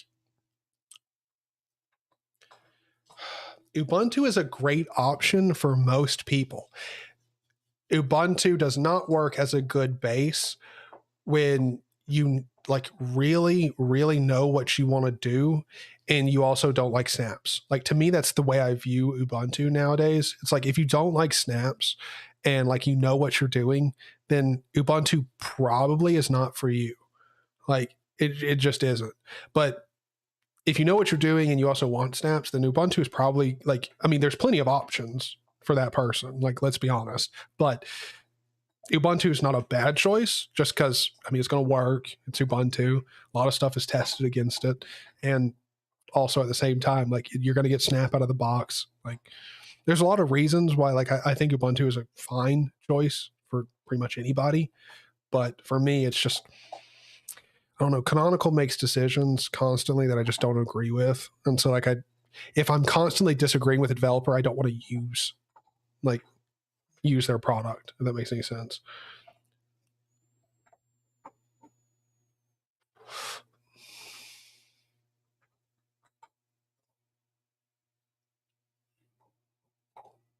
Evol, that is a cool patch. Ubuntu is a horrible base if the only thing you're going to do is strip everything and basically turn it into Debian again. Well, yeah. But if you're not going to strip out everything, like you're just going to strip out most of it, like, I mean, TFL was hardcore using the Ubuntu minimal ISO, or like whatever it's called, the essentially like the super minimal Ubuntu desktop ISO. Like, he was super into that. And like, I mean, if any of you guys know who Terminal for Life is, like, he's pretty fucking good at Bash. He knows his way around a Linux system pretty damn well. And like, he loved it. The only thing that I would say is, as far as I know, they stopped releasing that. So he got really upset about that. But, you know, like, I mean, really, in all honesty, like, Ubuntu's, like, especially if you want something that's like just set up and like you like the way that Ubuntu does things and makes things look, like, just go with it. Like, it's fine. Like, really, in all honesty, like, nowadays when it comes to like Linux distros, like, the whole like, my distro is better than yours, this distro is better in this use case, like, blah blah blah blah blah blah blah blah blah blah, doesn't fucking matter anymore. Like, nowadays, like, just pick one. If it doesn't work, go to the next one in the list. Like, just write down distros that sound interesting to you, install one. If it doesn't work, move on to the next one. If that one doesn't work, move on to the next one. If the first one works, just stick with it. It's fine.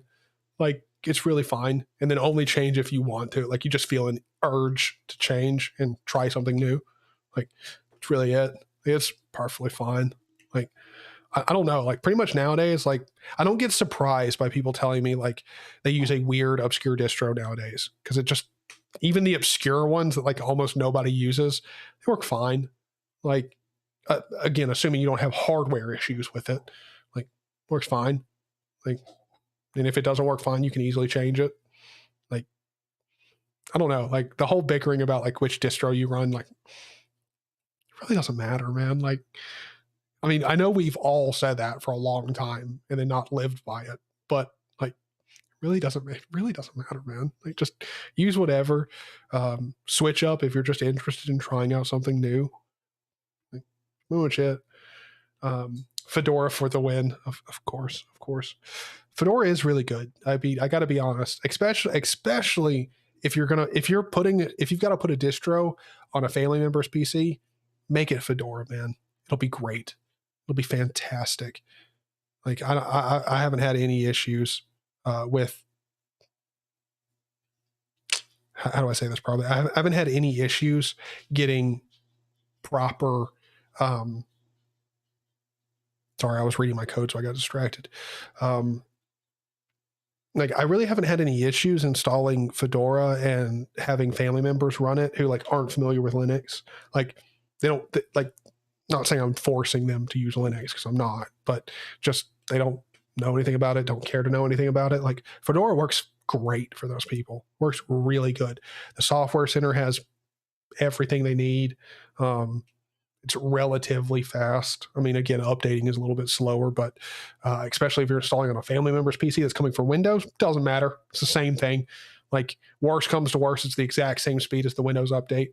So, like, you know, it's really not that big of a deal. Like, and they no longer ship the mini. So they don't. No. I don't know why Ubuntu would cancel that. Like, it makes no sense. Like, the mini ISO has to probably be the easiest ISO to package up. Like, why would you cancel that one?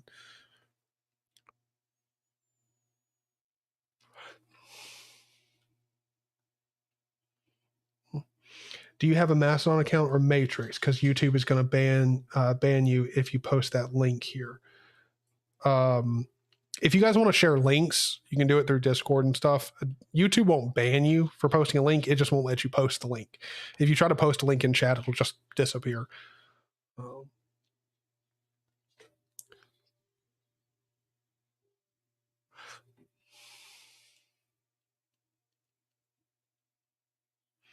Ubuntu quit using the dbootstrap for build their ISOs. Okay. Very weird. Still doesn't make any sense. Like, come on, it's just one of those things where, like, why? Like, I've read the excuse for it, but, like, come on, man. Like, come on. It can't be that hard. But anyway, so I'm going to play some board games with my family, and then I'm going to get back and we're going to finish up with this. I do need to go in here and fix up one thing because we're having these divs down here not work. So I'm going to go ahead and finish adding in the A tags. So why are these /divs down here not, like, why are these red? Like, why? So we got that div. Oh, wait. So, yeah, hold on. No. This right here. Oh, shit. Let's not do that. There we go. Go and delete that there. And go to this one. Yeah, so this one should be /A. What the fuck? A?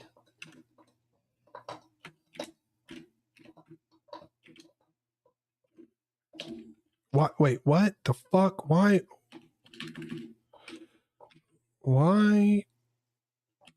do you know? Why do you know? Hold the fuck on. So we got this div. So we got the main div right here. Oh no, wait. This one is the rows div. So then we got the process column div. Hold on.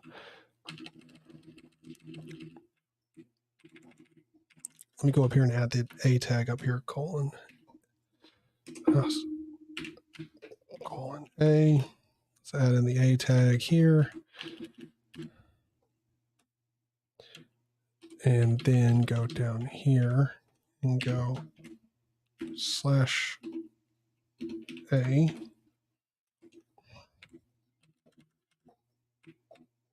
Yep, all right. So we got that A tag added. We got this A tag. Wait, so hold on. We got this div here. Ended this div right here. Ended, wait, why is it doing /? Does the /A need to come after the div or some shit? Like,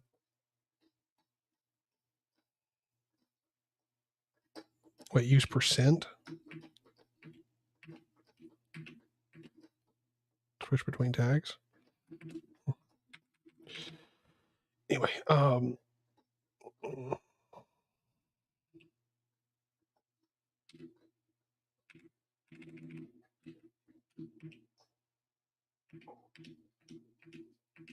okay. Yeah. So, like, why is this /div red here?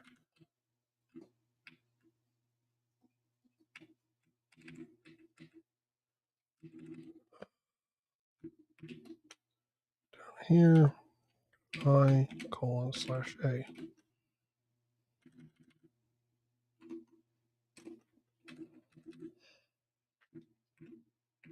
Thank you for that % to switch between the tags. That's very handy. Thank you very much. You have an unclosed A. Where is it at?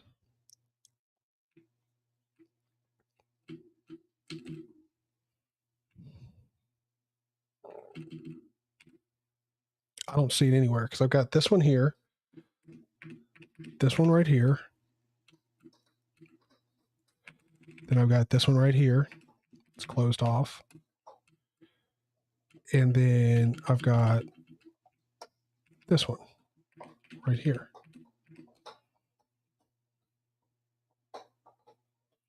Problem is with the divs now. So div row.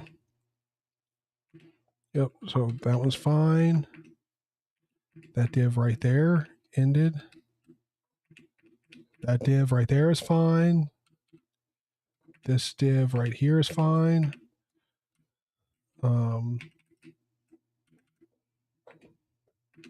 Yeah, so the process column there. Good.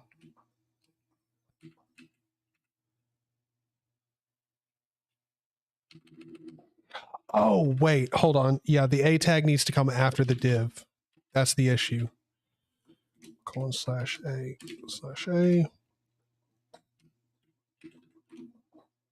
Oh. Go.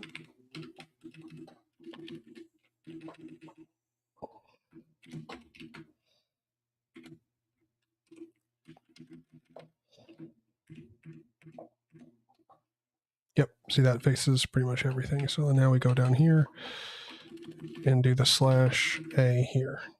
/A. Perfect. Awesome. There we go. There we go. Got it saved. So now if I save that, go back over here, refresh. Okay, we're still not getting the flippity flip happening for some reason, but I should be able to tab down into the passion. Nope, can't. Still can't.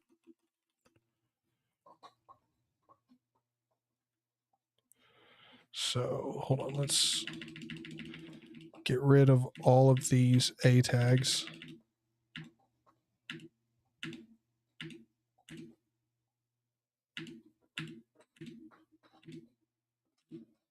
Turn everything back to divs, save that, refresh. Perfect. Okay. So we got it back to working. Now we just got to get this shit figured out. We'll come back to this. We'll check it on out. We'll figure it out. It'll all be good. But all right, boys. Thank you guys for all being here, and we will be back up live streaming here before too long. As long as Matt doesn't message me and tell me he's got a problem with it, I'll make a post in his Discord and in mine in announcements. I'll add everybody. So if you want to make sure you know about it, make sure you're on Discord, or at the very least, yeah, you're on Discord. I have no idea what I was going to say, or you just keep an eye on the YouTube channel if you don't like Discord, don't want to use it. Oh,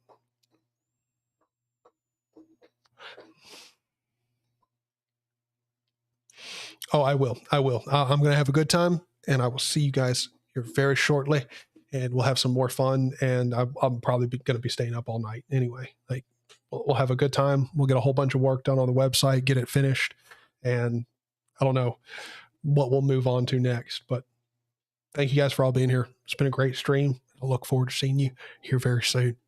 Bye, y'all.